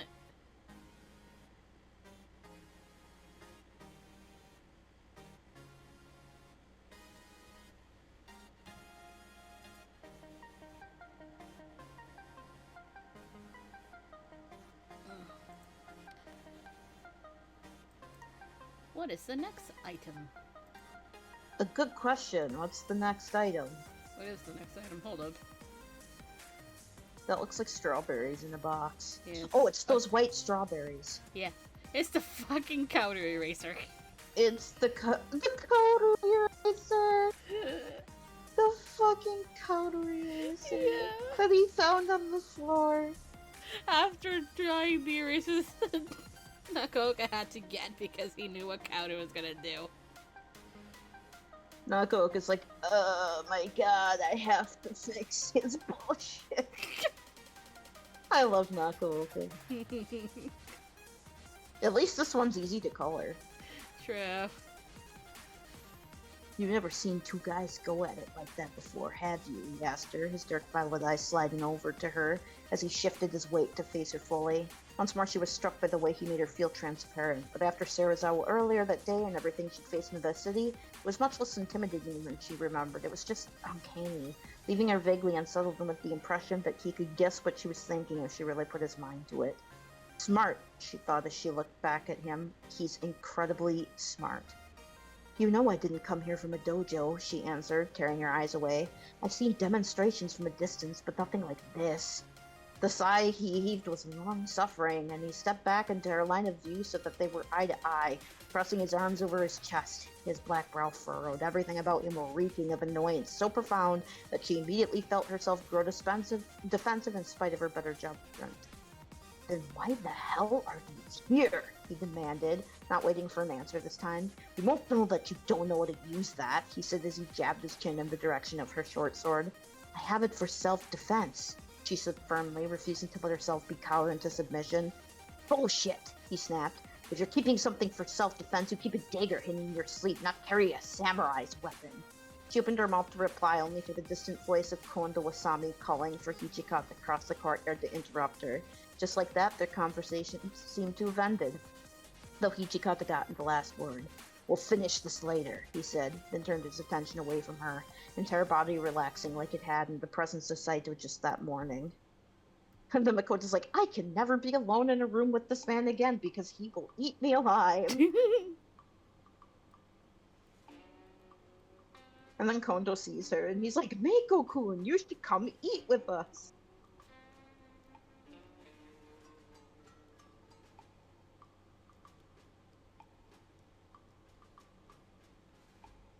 And then they pick on Kondo for being poor.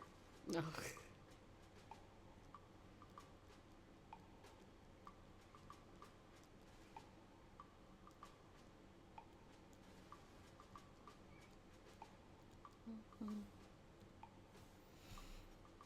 So it is like, as soon as we start getting paid, you need to go out drinking with us.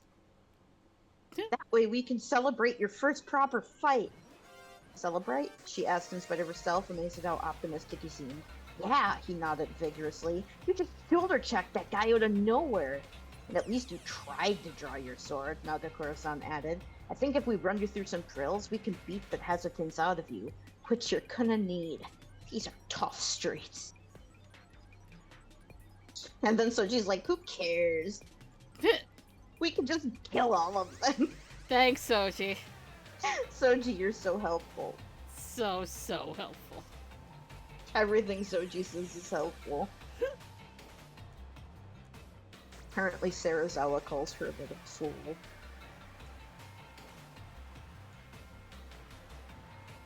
Sarazawa don't. And then they ask for permission to go see the Shogun. To go guard the Shogun, and Sarazawa's like, what the fuck ever, man, I don't care. Do what you want. Do what you want. You think I give a shit? And then he's like, just go with the Shiakon guys. I literally don't care. Heisuke waved wildly, standing over in the garden with several members of Kondo's faction.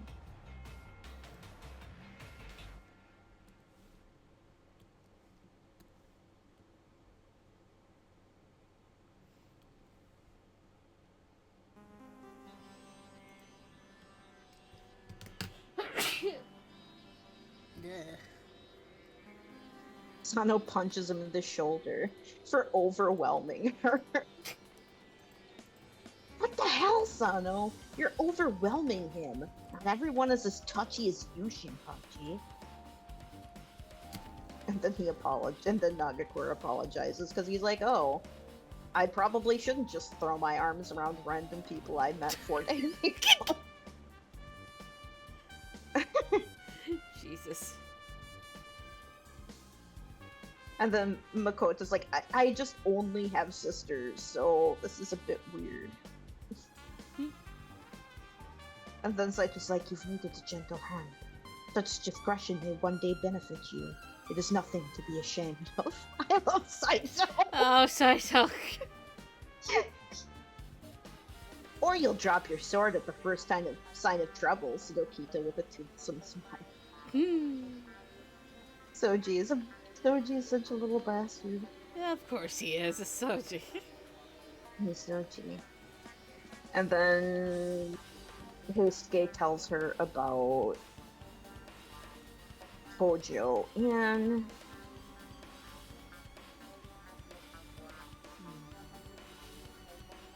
because Sarazawa is an arsonist, and I swear he gets off on starting fires. Yep. Absolutely, he does. I swear to God.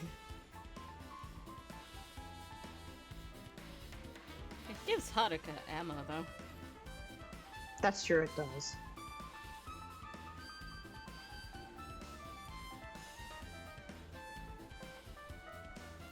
That's not what I want.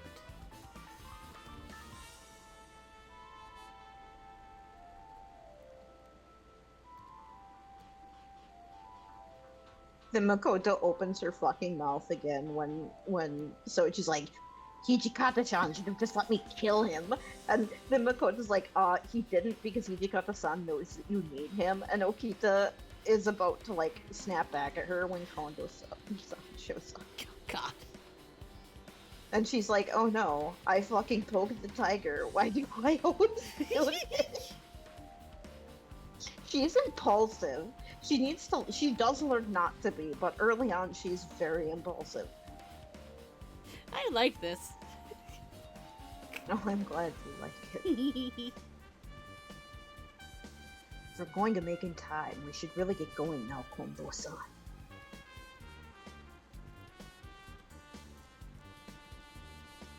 As the group of them huddled up, Mikoto tucked safely in the back with Nagakura, Todo, and Sano-san. She tried to ignore the feeling of Kita's eyes upon her, wishing desperately she could just learn to keep her mouth shut.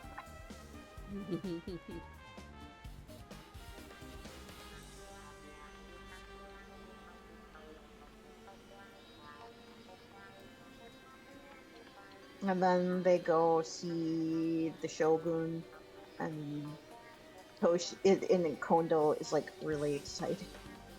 Yay! One day, Kondo-san said, the wooden railing creaking as he grasped it. We'll be there to guard him in person.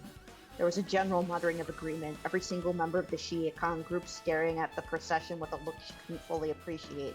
But she supposed she wasn't a samurai, was she? Or should she possibly fully understand just what it meant for a samurai to see a symbol of their way of life so close to them, the beating heart of the Bakufu? Though she felt included just moments before, she suddenly felt just as far away from them as she did the procession. Even Okita, who always looked so insecure, was smiling like he meant it, standing shoulder to shoulder with Kondo-san as he looked out over the water. His green eyes sparkled like a young man his age should, filled with a kind of hope that had brought her here in the first place. It mirrored the longing in Kondo-san's own eyes perfectly, but lacked the fire, sincere patriotism that she had a hard time imagining a man like Serizawa ever feeling, in spite of what she knew about his past. Kondo-san was straightforward, so much different than the man who currently felt like little more than a dream somehow, even the thought of him unable to dampen this moment.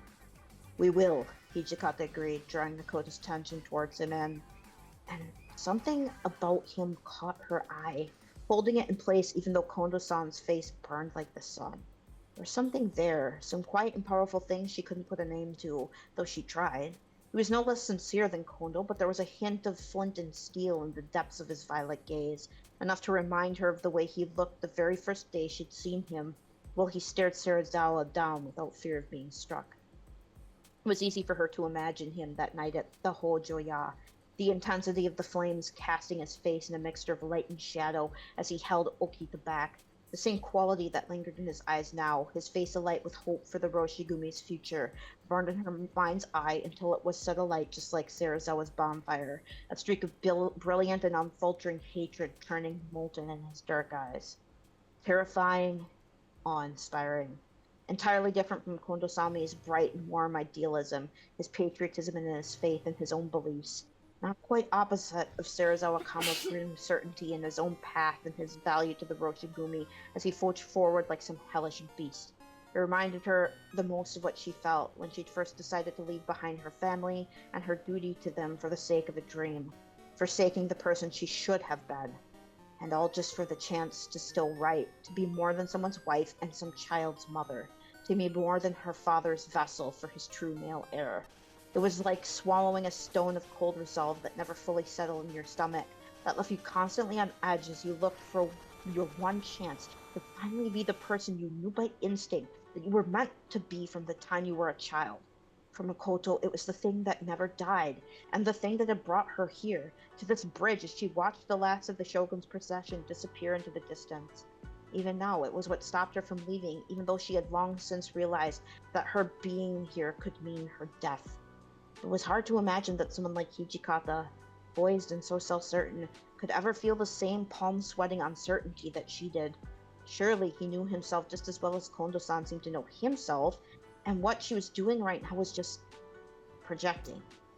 A vain attempt to feel less alone, and to bridge the gap between herself and these men that even now were so strange to her. Besides, Hijikata wanted her gone more than anyone else here, except perhaps Okita. He was no ally to her, and Makoto would do her best to remember that from this moment on. That was really good bit. Yes. God damn. My prose game was on fucking point in this, dude. I'm really enjoying this. Is she coloring now, or are you coloring the strawberries? I'm not coloring the strawberries, I'm erasing. You're erasing the strawberries. I'm erasing the colors! No more colors.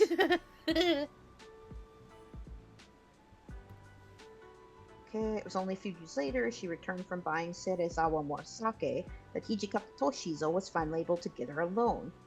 Pulled her aside, quite literally, yanking her away from the entrance as her feet tripped over one another and she struggled not to drop Serizawa's drug. God damn it! He would! He fucking would. He literally is tugging her. Why? He would. Oh my god, he's so stupid. I love him. It was all she could do to keep up with him, biting back a noise of surprise when he brought them both to a stop, steadying her none too gently with both his hands. They were by the well, the garden courtyard abandoned at this time of day, and already she could see from his face just how displeased with her he really was. His brows were knit together so tightly that they cast a shadow over his dark eyes, only aiding and making him look absolutely furious. "You never answered my question," he stated as Makoto looked around, attempting to find a way to escape the conversation, her entire body freezing the moment he stepped closer. "Why the hell are you here, Hamamura?" She looked up into his face, setting her jaw and refusing to let herself be intimidated by him. A monumental task, especially without anyone to back her up or any excuse to protect her from answering. Still, Makoto reminded herself he was just a man and she had just as much of a right to be here as he did. "I'm here because I want to be," she told him, holding her ground in spite of the itch at the back of her skull that told her to take a step back. "Kondo-san's already given me his permission." His brows twitched at those words, lips tugging into an even tighter frown, and he snapped, "I don't care if he gave you his permission. You have no fucking clue how to hold a sword, and you have no interest in learning." His eyes dropped briefly, glancing towards the short sword at her hip, and she grasped the hilt reflexively. She angled it away from his view. Of course she hadn't been taking her training seriously. She was only here to observe and to figure out why these particular men had stayed behind when the rest of the 100-strong Rishigumi had returned to Edo. Mikoto had never expected to stay as a permanent fixture in the organization, just linger long enough to unravel the story behind this splinter faction and get herself something worthy to write about. "You're dead weight," Hijikata told her. "If Sanosuke, Shinpachi, and Heisuke hadn't been with you the other day, you'd have bought it." Mikoto's eyes snapped to his face, clenching her jaw hard enough that she could feel her teeth creak under the strain. Of course he was right. Of course he was, but I know I could have died, but was I just supposed to let those Ronin push some family around? She demanded, taking a step towards him. Was I supposed to just walk by and do nothing? Hijikata snorted, his expression morphing from simply disapproving into a sneer, the fine features of his face morphing once more into something terrifying. You've had to have walked past shit like that before now and done nothing," he said. "But as soon as you picked that up, you think you grew the balls to use it and charge into danger."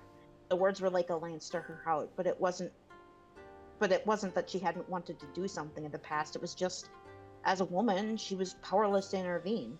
There was no way she could have done anything but make the situation worse and possibly draw even more people into the conflict in her vain attempt to fix the problem. But even as she thought the words, she knew that's what she'd done anyway. So what was different now? What had changed in her to make her act? "You're wrong," she bit back. "It's not the sword. It's because..."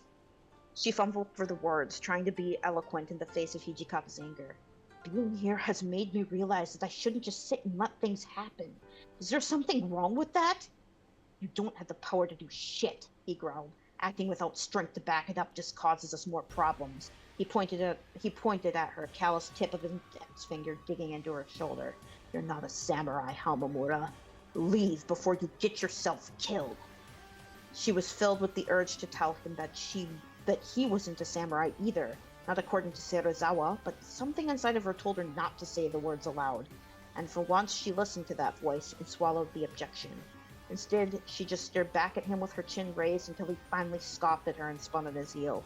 She watched him go, holding her composure until the moment he was completely out of sight, when she crumpled to the ground under her own weight. Weak-kneed and breathless with anxiety, she reached up and covered her face with her hands, trying and failing to hold back the sudden tears that burned at the corners of her eyes. She'd been hit by Serizawa multiple times, but as horrid as he was, he somehow never managed to make her feel like this, and she just couldn't understand why Hijikata got under her skin so much, even when he didn't say a word to her. What was it about him that held sway over her? She didn't want him to impact her this way, but as hot tears spilled into her hands and she shook silently, she couldn't help but think that out of everyone here, his words had somehow come to hold the most weight. It was easy to dismiss Serizawa's outright cruelty, or to simply get caught up with Kondo-san's enthusiasm. Hijikata was harder to ignore, especially when he brought the issue directly to her without any pleasantries or Serizawa's attempts at being cryptic. Through all of this, he'd seen her weakness and sought her out to call her out on them, doing everything he could for the sake of this fledgling organization. Damn it. She rasped, trying to rein in her reaction lest she be caught weeping openly and compromise her disguise completely. Damn it, come on! Rubbing furiously at her eyes, she placed both her hands on the ground in front of her and willed strength back into her legs. Slowly, telling herself that she was better than this, she pushed herself back into a standing position and began to right her clothing. There were things to do, and none of them involved her openly weeping in the garden, just because Hijikata Toshizo had been a bit mean to her. She still had to get the sake back to Serizawa after all. Leaning down to pick up the jug, she let the sensate task ground her in the moment, and to remind her that she did have a reason to be here, even if no one else would ever understand. Of course she was afraid, because she would be a fool not to be at this point, but until she had her answers, she would stay. She had to. Mikoto figured out what motivated the Mito and Shiakan factions, and then she would leave for good and put Hijikata and this whole nonsense behind her. Until you fuck him and have his kids, but you know, whatever. What do I know? I don't know anything. And Nagakura and Saito come back covered in blood. Oh no. Yeah. Hijikata's like, what the fuck went on? They talk about some Ronin. And then Saito's like, we're not in a good situation even though we're strong enough. And then Sanen's like, Hijikata, calm the fuck down. And Hijikata's like, I can't. Physically cannot. I can't do it. Don't let what Serizawa-san does personally affect you. I can't do that. I know what it has to be done for Kondo-san's sake, but everything the bastard does gets under my skin. And then Soji shows up and is like, hey, Saito, what's it like to kill someone? God damn it, Soji. And then Hijikata starts bitching at him about asking questions.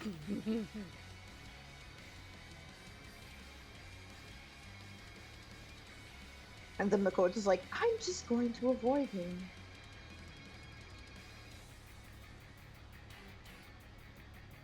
Oh, and then I have a conversation between Nagakura, Saito, and Mikoto that I didn't remember writing. Huh. Nagakura's just like sitting there shirtless, scrubbing blood out of his clothes, and then he sees her and he's like, hey! And then he pulls up, he gestures at the basin of pinch pink water and he's like, hey, have you ever seen something like this before? God damn it. And then Makoto is like, I frequently see water tinged with blood. In her mind, I bleed monthly, and she's like, I can't say that out loud though. So she's like, I've caught myself before.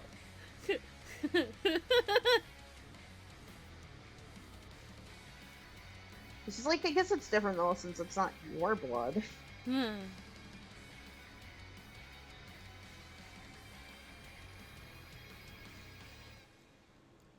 It sounds like I haven't killed a man. It sounds bad, but you get used to it. I did a lot of bodyguard work and stuff like that before I started living at the Shiakan. I think you did too, right, Saito-kun? Yes. How long have you lived in Kyo? Have you lived in Kyo long, Hamamura-san? Oh. Who's here? Who is it? It's Lucy. Lucy! It's Lucy. Hello, everyone. Hey. Oh my gosh. I walked in the rain. Oh no. Oh no, I hope you don't get even more sick. Yeah. Yeah, me too. Goodness. It got worse as I was getting home, so it's like glad I left when I did because it didn't get worse for a while. Then Saito says that he could tell that Mikoto's from Edo because of her accent. Edo. Edo. Hello. And then I'm from Saito tells her, where are you from? Heisei.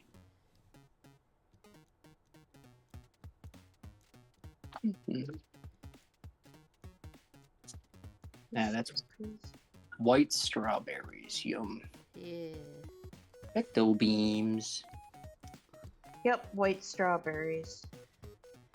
Wonder if those are a real thing. They They are. are. Oh. Let me look this up. Strawberry. Oh. Well, they're actually more yellowish. I see something like this.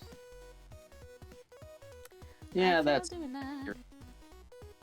They look like Oh these that aren't like fully made. What happened? I'm laughing and reading my own fic because Mikoto just asked Nagakura why Hijikata-san said that this was for Kondo-san's sake, and Nagakura's like, "Oh, I guess you can't really tell, but they're best friends." There are orange trees. Jeez. Speaking of Hijikata, Oh yeah, this is Orange. chocolate. it's the chocolate he This does. is chocolate. I wish I could buy it. I love chocolate. Thing. I should. I'm like, what would they get Mikoto for her birthday? And my mind is like, I need to make a list. Oh Mhm. god. I have started Yeah, something yeah. apparently. You have started something apparently. Well, I am rereading my fic. That's also true. There are orange strawberries. What? There are orange strawberries. Show me the orange strawberries. Here, I found a sorted image. Apparently, it's very People- Japanese. What's I very Japanese? White strawberries. Yeah. Yeah, it's very Japanese. We are Japanese goblin. I need to do Mikoto giving Hijikata something for Valentine's. See, there's orange ones here.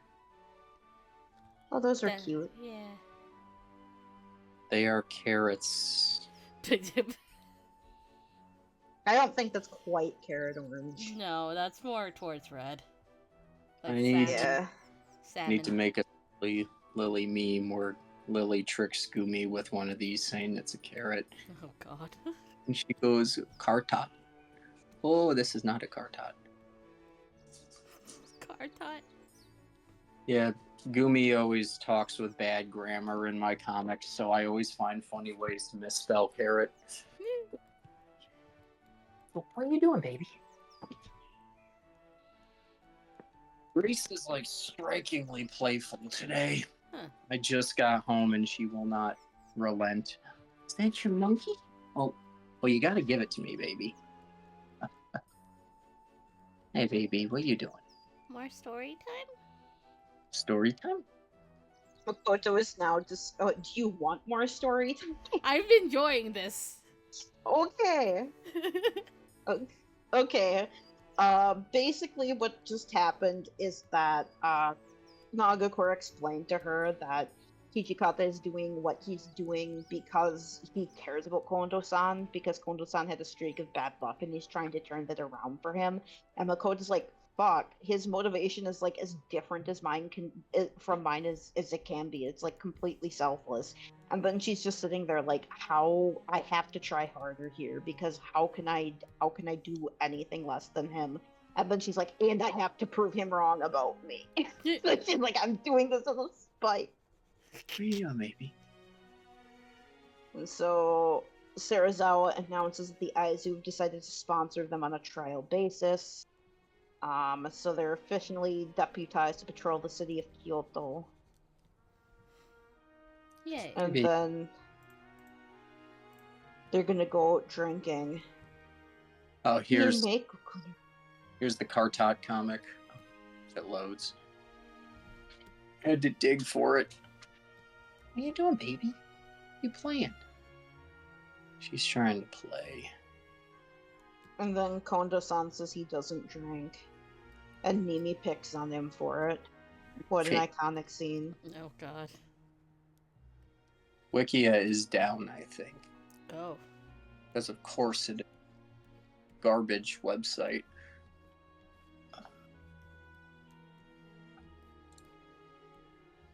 Hey, I guess I have to look on it for Twitter. What are you doing, K9? Oh, you're happy for no reason.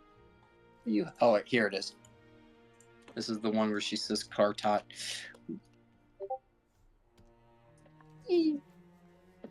Kartot. What are you doing, baby? Say Baru? Say Baru? Baru? Yeah, Makoto's good at drinking, so she doesn't have. Not bad, huh? This is always the best thing about parting with Serizawa-san, you know. He never skimps on the booze. Oh god. Ibuki I sweet. know. She said, thinking about her daily alcohol runs to different parts of the city. So certain the vendors were starting to know her by sight at this point. It is pretty good, better than the stuff I was drinking in Edo. It's the same for us, said Saito softly, cutting in on their conversation. Though even cheap sake is better if in the company of true friends. Saito. Saito's so fun. Isn't he cute? Yes. That's the kind of shit he says, though. Nagakura sighed loudly, his entire expression taking on the look of helpless nostalgia as he leaned forward and picked up his cup again.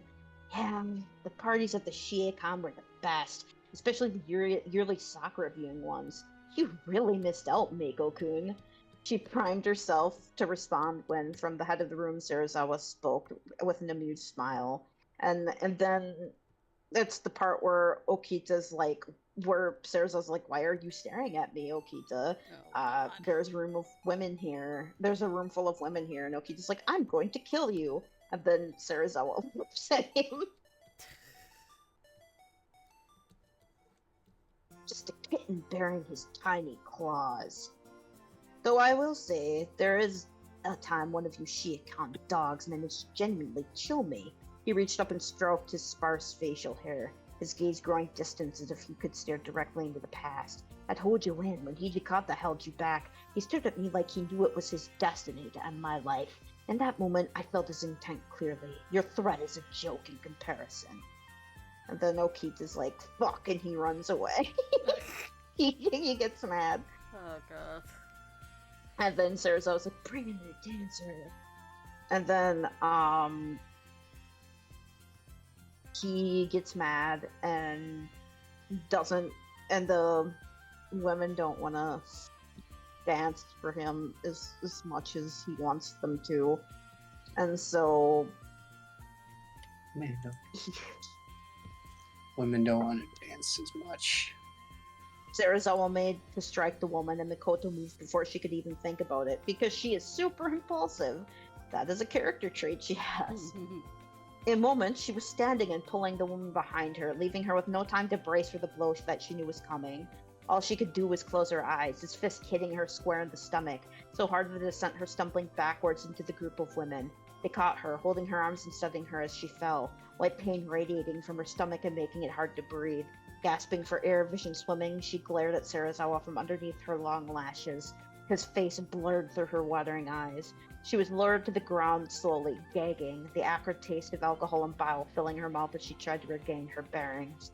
Distantly, she could hear Nagakura trying to de-escalate the situation, his voice just a bit manic, but she could focus on nothing beyond the pain that centered on her abdomen.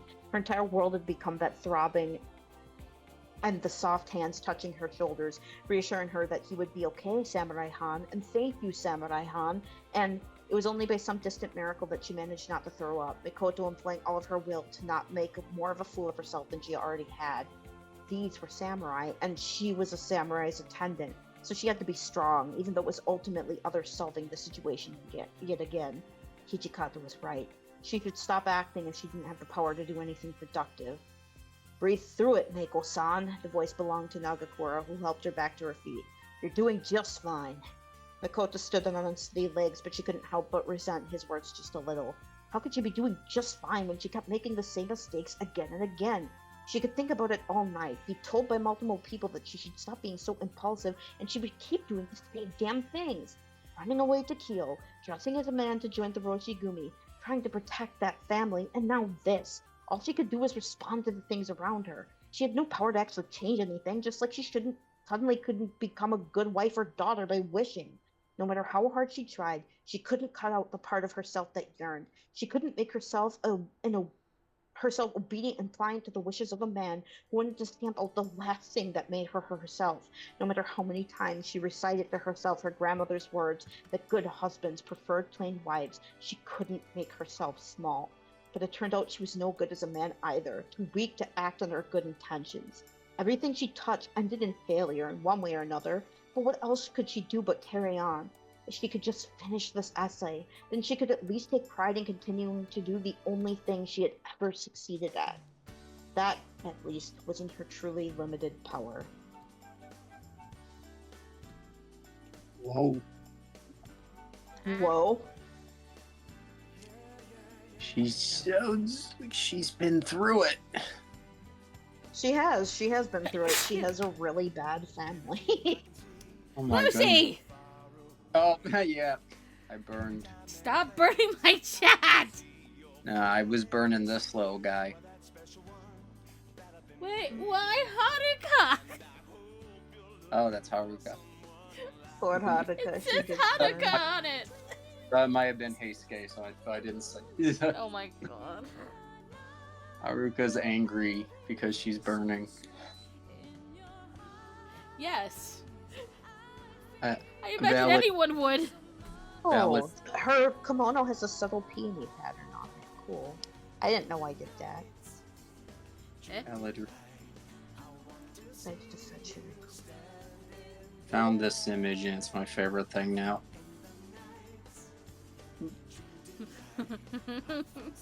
Result, silly, fun, had. Great. Result. I'm sorry, I'm laughing at the cat. Yeah. Result silly. That's normal for cats.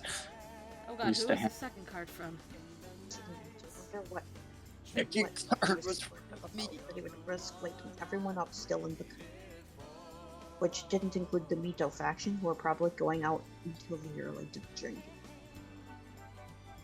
Drinking. And Yep, we're drinking. alcoholing. Like Ibuki. Mate, I need to like stream this frickin' cooking sim. It's so cute. And like the first mission you're trying to repay your friend's debt because she's gonna get her kneecaps broken otherwise. That's such a Toho sentence. Yeah. Ugh. They're like extremely violent drunk girls. It's so weird. They are. It's ridiculous. I love them so much. Okay, so Mikoto's about to go eavesdrop on some people. I'm sure that will end. Totally. Slipped quietly from her room into the cooler night air. For the first time in many years, she used the skills she had developed before she had come of age, when she was prone to sneaking around behind her father's back and going places she shouldn't. It could have been very dangerous, but at the time she had just wanted to experience more of the world and peer, especially, into the world of men and boys that she was barred from. So she moved silently, one foot in front of the other, positioning herself behind a large bush and wincing as she crouched low enough that her shadow couldn't be seen through the paper panels of the shoji. Edging herself closer, she grasped the edge of the veranda and trained her ears to listen to the sound of voices, letting the symphony of nightlife fade into a background hum. "We can't afford this continued behavior," Sun said softly, Makoto having to strain to hear him. "Unfortunately, I think it might be time to take more extreme measures." Mikoto could hear Hijikawa's sigh, picturing his sour expression and his pacing that matched the creaking of the floor. Eventually, the pacing stopped and Hijikawa spoke, his voice so cold that Makoto shivered. "Then we leash him." "What are you suggesting?" Kondo asked. "We enforce rules of conduct," Hijikawa replied coldly, the terminology giving Makoto pause, with consequences so severe that he asked to toe the line. The room was deathly quiet, Makoto straining her ears to listen. She had to hold her own breath, trying to make sure everything was absolutely silent so she didn't miss a single beat in this conversation. "Nenkun?" asked Kondo, his voice rising in pitch as he spoke. "Uchi?" "Harakiri," Ichikata said, turning Makoto's blood to ice inside of her veins. If they break the rules, we make it mandatory. Recoiling, Makoto slapped her hand over her mouth to avoid giving herself away. Slowly backing out of the bush, she moved as carefully as her body would allow her to in spite of her pounding heart, breaking into a limping run once she was far enough away to no longer be heard. Makoto scrambled back into her room. The shoji closed behind her with a snap as she collapsed onto the floor, skin clammy and mind heavy with the images that the word harakiri inspired in her already strained mind. Blood and viscera danced behind her eyelids as she reached up to grasp the sides of her head, threading her fingers through the loose dark hair there and tugging in a desperate attempt to ground herself. It was such a horrible thought that it made her already aching stomach roil with sheer revulsion, picturing a gaping hole there instead of her blooming dark bruise. No, no, she had to. Mikoto pulled herself forward, reaching out towards the chest in the corner of the room where she kept her few possessions. Rummaging through it, she pulled out a cloth and slowly uncovered an intricate and delicate hairpin. Fine wood affixed with cloth peonies and chrysanthemums in various shades of pink. She ran her fingers gently over the artificial petals, gulping in deep breaths as she remembered her grandmother's face and the day she was given it. A promise, her grandmother said, that one day she would bloom into something beautiful, that if she just worked hard, was a loyal and obedient daughter, she could one day find a husband who would cherish her. Grandmother was the first person who had ever believed in her, and the hairpin had belonged to her first, an heirloom gift her husband had given her on the day before they were to be wed. She'd always wanted it to go to her most cherished granddaughter of her eldest son. Mikoto had been honored, especially when she'd always felt so ugly, like some ungainly and broad-shouldered beast with too large hands and skin turned dark too easily under the hot sun. To be told there was something beautiful in her, it had given her hope for the first time in her life, and helped her rein in her impulses and work harder to become the ideal wife. But what good had all that done for her when the man her father chose for her did not want a woman who participated in things he considered beyond her purview and understanding? She'd been so angry, felt so betrayed, all her expectations of a happy marriage dashed, and had run away to Kyo in a sheer fit of desperation just so she could keep writing. She set the pin down in front of her, laying it out gently on the cloth, and stared at it, telling herself that she could still go back and beg forgiveness. Everything this represented to her could still be fulfilled if she just gave up this one part of herself, and then would never have to worry about slipping up so badly she would need to cut herself open. Maybe she could find fulfillment in being a wife and mother. Perhaps one of her younger sons would enjoy writing, and she could watch as he explored the world in ways she never could, proud of his accomplishments. But when she thought about it, when she really thought about what that meant, it made her feel sick in an altogether different way than the threat of harakiri had. It was the promise of a slow death, she thought, not of her body, but of the very things that made her who she was. No amount of living through her children could ever satisfy her the way simply living it herself could. And if she went back, her spirit would crumble and she would be nothing. Mikoto's hand fell to her still tender stomach and pressed hard against the bruise, wincing in pain. It hurt, and it represented a risk to her that was more visceral than any she had ever faced in her life, but somehow felt less horrible than the slow decay of her very essence would face if she truly were to return home. It was as though her eyes had been opened for the first time, as it dawned upon her that she truly would rather face a violent death at the end of a sword than ever submit to her father's will for her. The bruises, the cuts, the stress of living here with all these men, all of it was worth it just to still feel like she might live a life worthwhile. She folded the cloth back around the pin and placed it carefully amongst her few belongings. Makoto stared at the bundle for just a moment longer, and then shut the chest completely, the click of the latch sounding strangely final in the muffled quiet of the room. If she was weak, she must become strong by finally submitting herself to training. And if she was at risk straddling the divide between the Mito and Shiakon factions, she must choose a side. In the end, just like with whether she would stay or go, there was only one real choice for Hamamura Mikoto.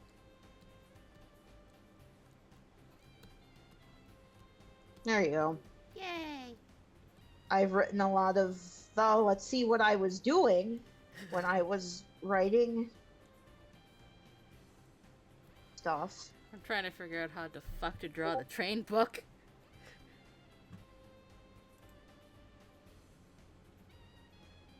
Oh, it's the outline for Aoi no Monogatari. Oh. And what I was working on when I was writing it. It's 48 pages long. Like, Huh. I just started chapter 5.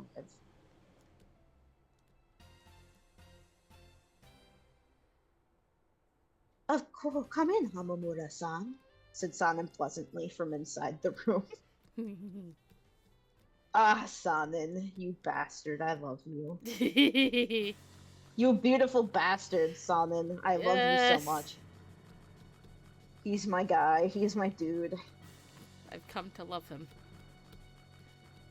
So have I. He grows on you like a fucking fungus, man. You can't get rid of him.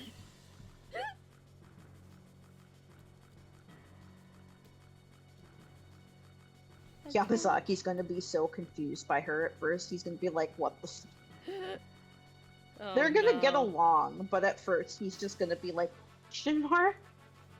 Because he's not stupid. He's gonna know she's a woman, and he's just Yeah. gonna be like, what? I'm very confused.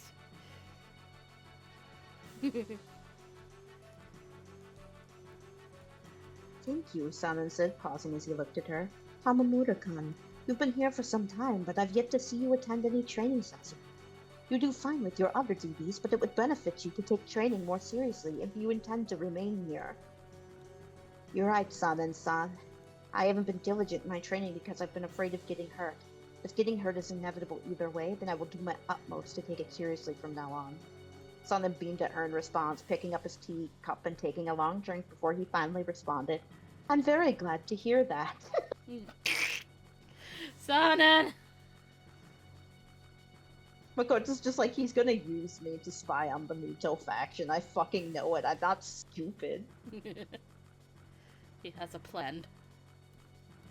Now I'm gonna look at my outline and we're gonna see what I was doing there. My outline is 14 pages long. And I've deleted things. I've deleted chapters from it as I finished it. So let's see how long my outline is, shall we? I'm really curious. My outline is currently 4,689 words. Oh Yeah, boy. I know. Oh boy. She's not sure to respond when she noticed Hiji cut the prime to say something. And then she cuts him off before he can insult her. She'll be happy to submit to proper training. Okay. Hijikata's not happy. Sonic suggests that she join Saito when he drills the men. And then she starts to do that. And she's like, I'm probably making an enemy of Hijikata. So she leaves the room with tea and she runs into Sarazawa. And then she's like, was he fucking eavesdropping? But then Sarazawa's like, come with me. And then she gets ordered to pour Sarazawa sake. Because that's what Sarazawa does. He bosses her around and makes her pour his sake. And beats her up. Even though he knows that she's a woman. Because he's a dick. Yeah. He would. It wouldn't matter to him. Yeah, no, it wouldn't matter. It wouldn't matter at all. He'd still beat the shit out of a woman. He'd just be like, whatever, she's here. Please tell He's me dressed this. as a man, I'm gonna do it. Tell me this looks like a blurry train. It looks like a blurry train, yeah. Oh, that's Yeah. the book on trains. That was such a funny idea. Yeah. Oh my god. The pages are like trade book. Train logo. That's a book. Yeah, it's a book on trains. I like trains. Oh, it's Kondo's theme now. Kondo! I love Kondo, he's my boy. Kondo is someone.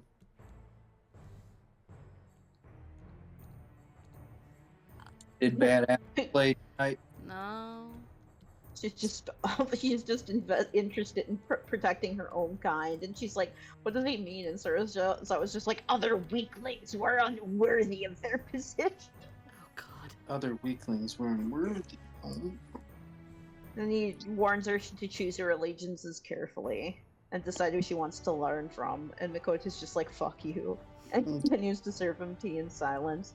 Or sake in silence. Hijikata and company come to get their rules. And then she's like, oh, Hijikata's playing 3D chess. He's playing 3D Go. Yes. Sake. And she's like, who's going to come out on top in this power struggle? And then she goes to try to train, and then Saito is spying on her. And then Saito comes over to correct her stance. Because Saito's a good boy. Yes. And he's like, I've noticed there's a shift in your resolve, and it will reflect in your work. And he's like, quit avoiding people. And then he tells her about how he was welcomed by the Shiekan guys.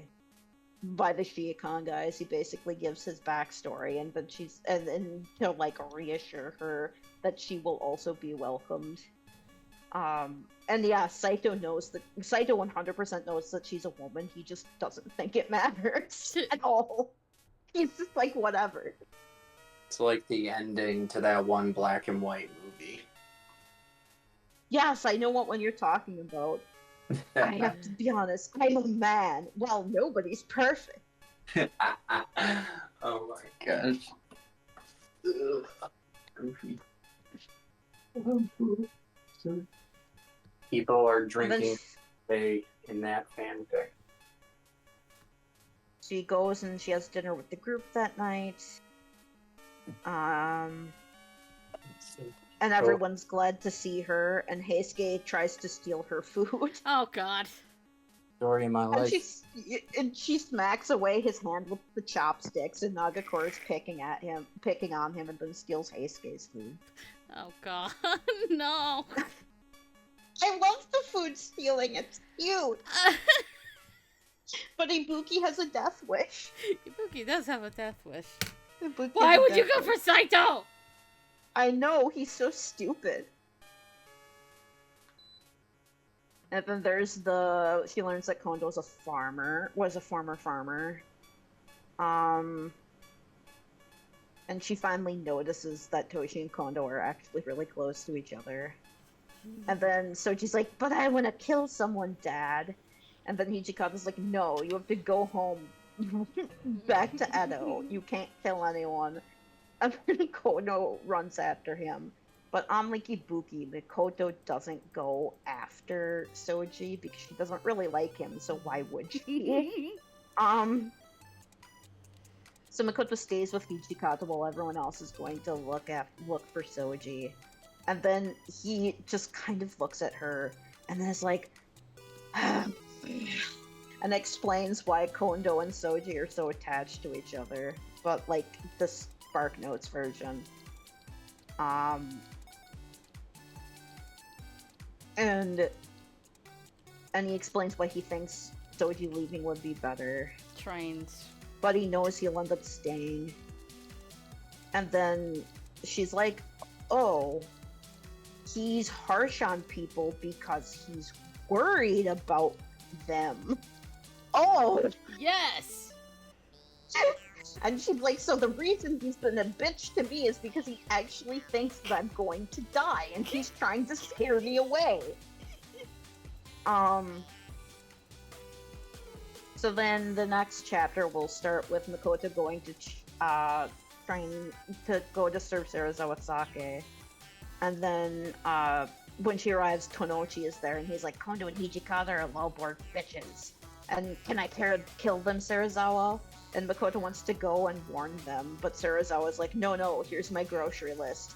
And so she's pissed off because she's like, I really need to find someone from the Shiikyan faction to talk to about this. But she's stuck with Nimi delivering letters to the Aizu directly, and has to wait outside of Fushimi, outside of the building, like all day, so she can't do anything. Oh god. So she's worried about what's going to happen. And when she gets back, but by the time she gets back, she sees Tonochi and Soji together, and she's like, "Holy fuck!" But she doesn't want to be seen by Soji because she's scared of him. So she makes her way back to Nibu as quickly as she can, giving Nimi the letters the Aizu wrote back to him, and then she rushes past Heisuke, who's like, "What the fuck?" And he follows him. Because Heisuke's like, "Oh no, is Mako-san okay? He's so weird. He's acting so weird." And then she reports everything she's seen to Kondo and Sanan, and Hijikata's like super pissed. And goes to yell at and then Kondo like goes to try to find Soji. And then Heisuke's just sitting there like, "Bro, are you okay?" And she's just like, "I am so upset that I couldn't stop this." And then she goes and Soji has come back and he's covered in blood. And then he's like, "Don't worry, I dealt with that threat to Kondo. I'm so happy that I managed to kill someone. Hey, Hijikata, do I have to kill myself?" God damn it, Sochi. Yeah, that scene is intense, man. Yeah.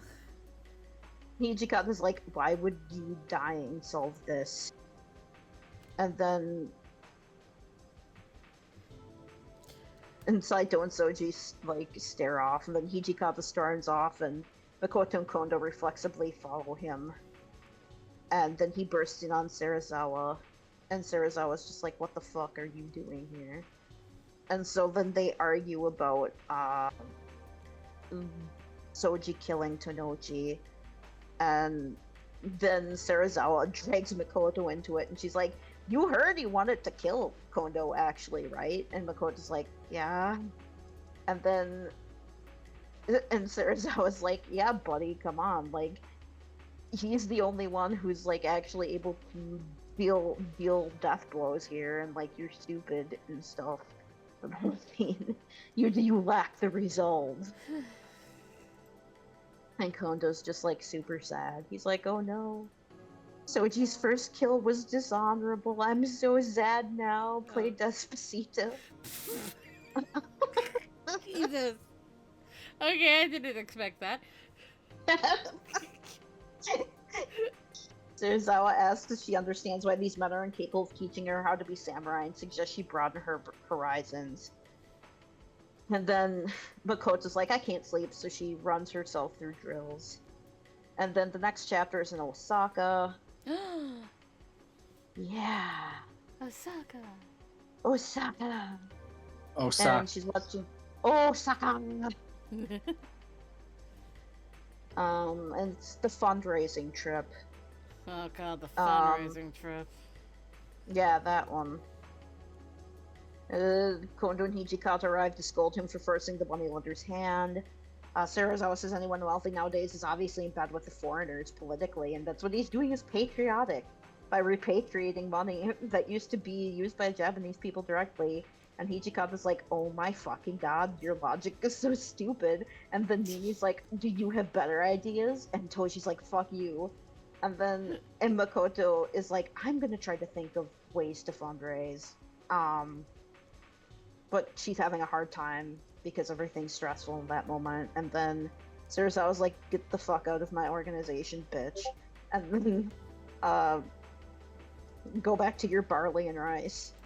And then Hijikata like storms off a second later, and Kondo and Mikoto are just like sitting there, and Kondo's like, "I really don't like having to rely on Serizawa, and I'm worried that he's right about us, but I have faith in Hijikata." And then he explains that he was rejected from his job interview because he's not from a prominent samurai family, and that they came there to help with his depression partly. And then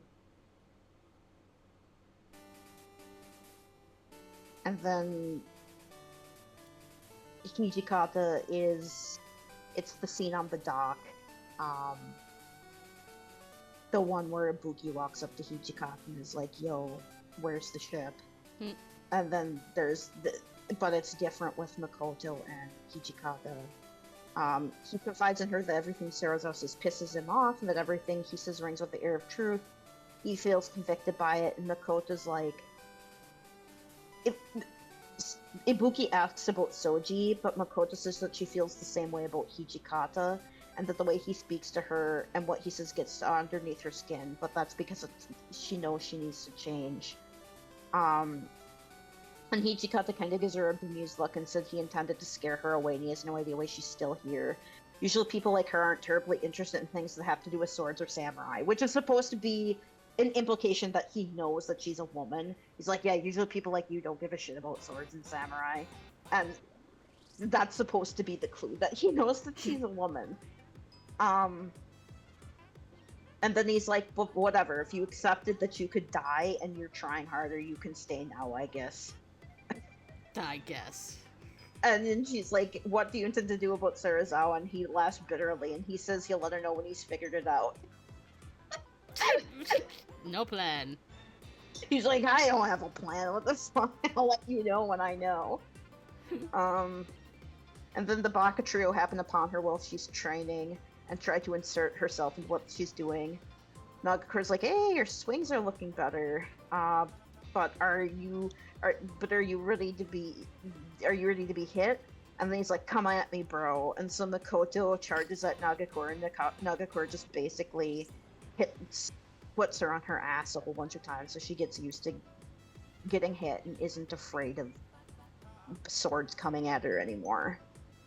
Because Nagakura is cool like that, and he's a lot nicer than Soji, who just beats the shit out of people for fun. No, don't.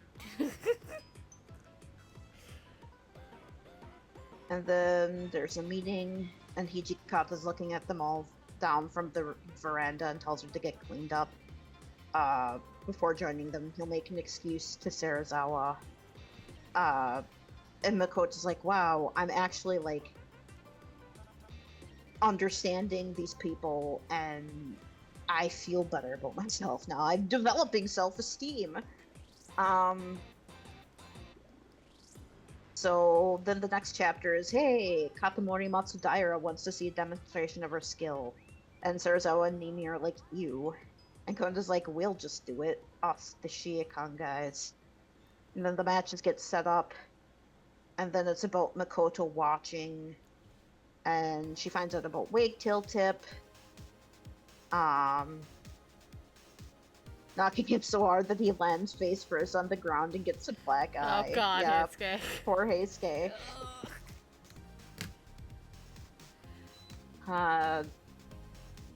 Saito wins against Nagakura. San and Soji beating each other to exhaustion, having to be carried off the field. I'm gonna say anime didn't show us that, and I'm so disappointed.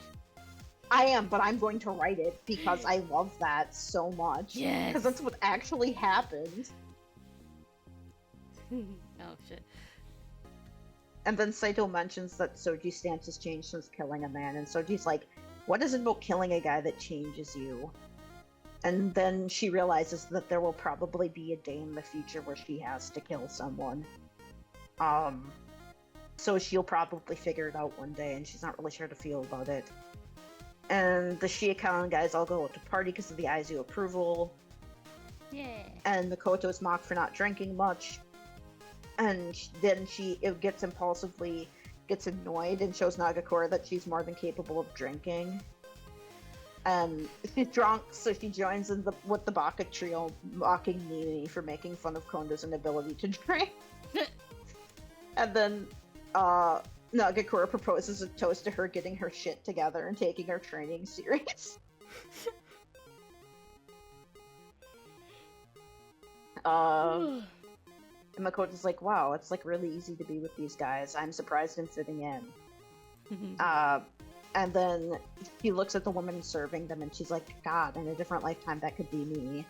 And she goes to get some air and then Harada follows her. And he's like, you're kind of the quieter, more thoughtful type, so just getting some air, and she's like, she's not used to this sort of social interaction, and she can tell he's taking her really seriously, and she's like, oh, it's okay if you need time. It took us a lot of time to come around to Konda's way of doing things. But these are the best guys I've ever flopped side by side with. So no matter what, you'll find place. And she's like, I don't know if I'll ever be good enough. And Hara doesn't say anything, but he puts his hand on her shoulder and pats it, and then they just kind of stare into the night together. Huh. Yeah, I wanted to build up her friendships with all the guys because it's so important. Yes. It's not just about her and Hijikata, it's about her found family of idiots. Her found family of the circus. Oh god. Makoto notices that she's getting blisters, and Gan is the one who sees her, and he's like, oh, you need to wrap them? And me and my brother used to have that problem when we first started training years ago, because yes, I mentioned Genson's brother, he exists in this universe. Oh my god. And she's like, I never really anticipated having this problem, and I didn't anticipate the bruises either, and Gan's like, don't tell Toshi, or he'll make you drink his family's medicine. Oh god.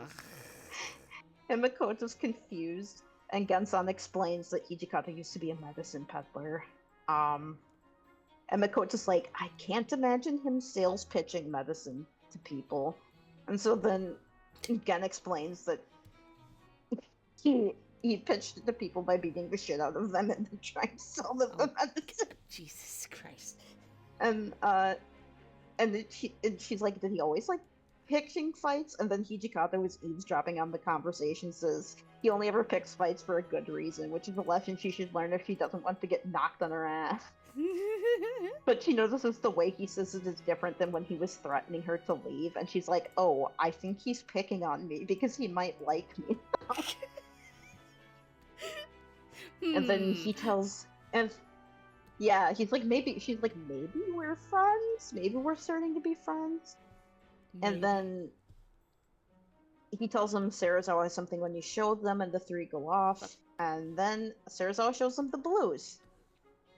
And Hijikata's like, oh yeah, people are gonna fucking recognize us now.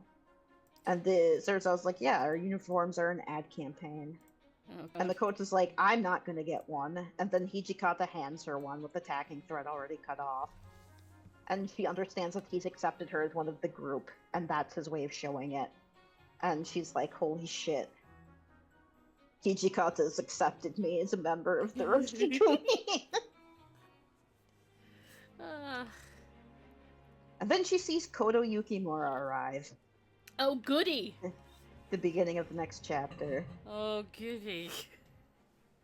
Yeah, our favorite mad scientist. Oh god. JK, that's Salmon. I guess. And then she's like, Heisuke comes up from behind her, is like, hey, you want to spar? And she's like, And Heisuke's like, well, we're not going for realsies, we're just kind of going for fun. And she gets the shit beat out of her, but she does like learn some stuff from her because he's like, from him, she learns some stuff from him because he's like trying to teach her stuff while he's doing it. And she learns that Heisuke's not like really interested in killing people, and that he likes what he does more for like the sport and spirit of her. And he's like, actually, you're a fast learner and you have like a lot of potential. And she's like, nobody has said that to me. And Heisuke's like, yeah, I'm the first one to tell you that you're talented. I wish I could take you around to do bouts at different dojos. And then he's like, oh, you should ask Hijikata for permission to see if we can. And then Sando and Nagakura show up, and they're immediately involved themselves in the conversation. And Nagakura's like, yo, when are you gonna buy a longsword? Oh my god. And Makoto's like, I don't know. But I guess I'm getting paid, so I can save up. And then the three end up roping her into what they're doing that day. Oh. But she still kind of has Kodo in the back of her mind. She's like, what the fuck is he doing here? And that night they turn up and they meet with Saito and Soji. And then they hear a fury raging. Yep. Nagakura breaks down the door. A former man, white-haired and so fast that it makes Makoto dizzy. She draws her short sword as a form of defense, but she's not sure she can hit him. But she knows she can't die. The others move to attack. And Sano's like, do you stay as far away from this as possible, because this thing is fucking scary. And the Fury makes its way towards Makoto. Makoto manages to cut into his left side, but it doesn't deter him. And it claws at her abdomen and she gets hit. It's not super deep, but she is bleeding. And then Hijikata shows up at the last second and stabs it through the heart and is like, you kill it this way.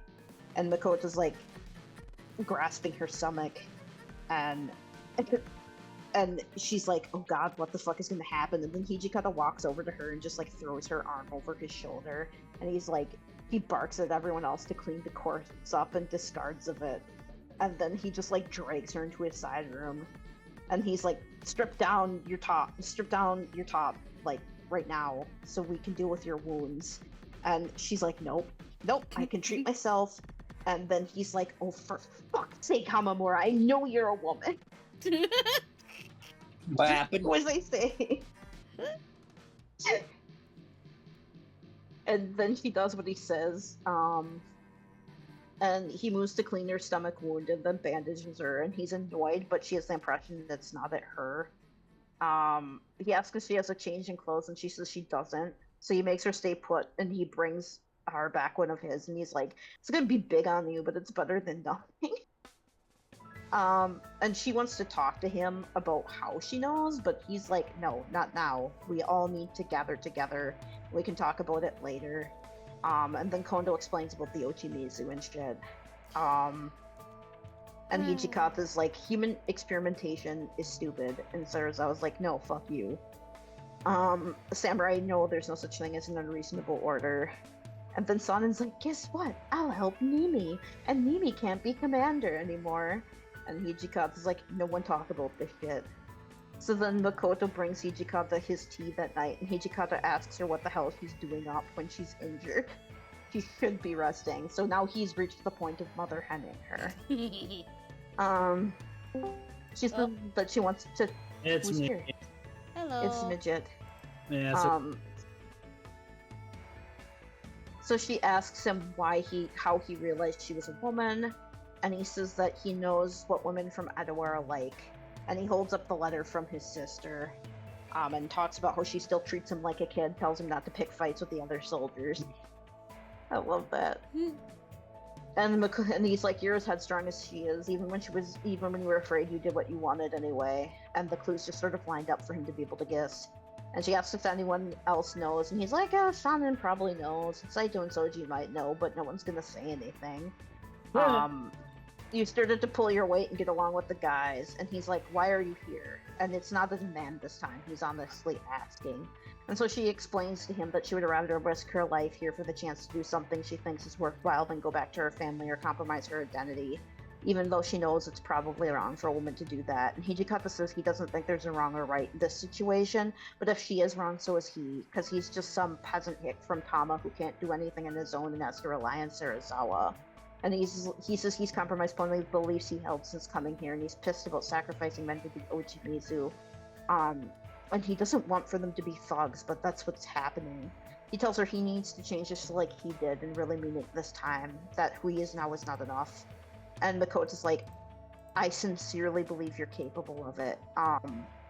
Though he's clearly not really sure, and then the two just kind of drink tea and the scene ends. And that's what I've outlined through.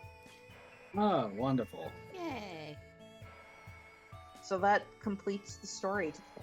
Okay, so which one is this one? Okay, so this one first. Huh. I have been slacking on a particular thing, and you are not the recipient of this thing because you absolutely hate this kind of thing. I Okay. need to get back to that. We need the girls to meet. We do need the girls to meet. Haruka needs to meet other women who can beat the shit out of people.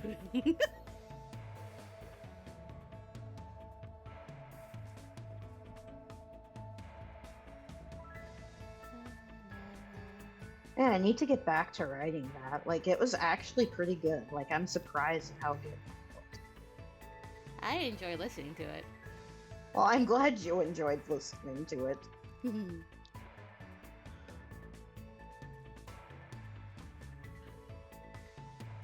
Factories. Doo-doo-doo. Ba-ba-ba-ba-ba. Climate change. I'll believe you. Just 5 more. Oh god. Oh my god. Oh, someone else arrived. Oh god, I forgot I wrote an Uta present. Still alive. Why the fuck is the chat on fire? I was Underwear. throwing Ruka there. Yes. She lit Haruka on fire. Yeah. No! Don't do that to the ice princess. Yeah, she's gonna melt. Yeah, don't What? don't like the ice princess on film. Oh, Don't Probably like, should do that. Oh Yeah. my god. I had done that just before you did that. There. Well, timing. Okay. I think it's Broken. is safe to go now. Perhaps. Perhaps. Okay. Also, thank you for the redeem. Oh wait, Gusagi's playing Pokemon Mystery Dungeon, Eh? and Katie's playing Infinity Nikki. Okay. Fuck. So that's entirely up to you. Oh god. Oh, why are you making me choose? I don't know. IDK, my BFF Jill. Yeah, that's it. Bastard. No, my dad never abandoned me.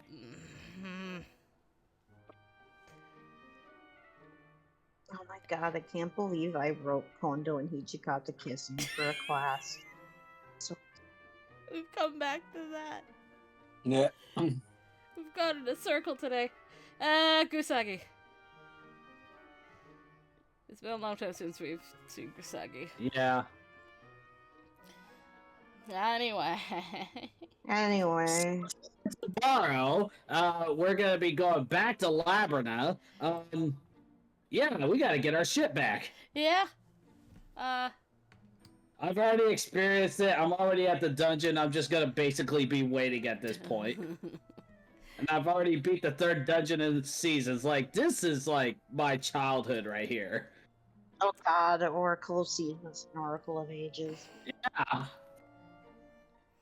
Hey, besides Okay, that. that one's and then it'll be Hakuoki or 7th Scarlet in the evening. Oh, It's gonna be Hakuoki. Okay, We're and following then 7th schedule. Scarlet tomorrow, or the following night. Saturday, yeah. Hades. Nothing to do, though.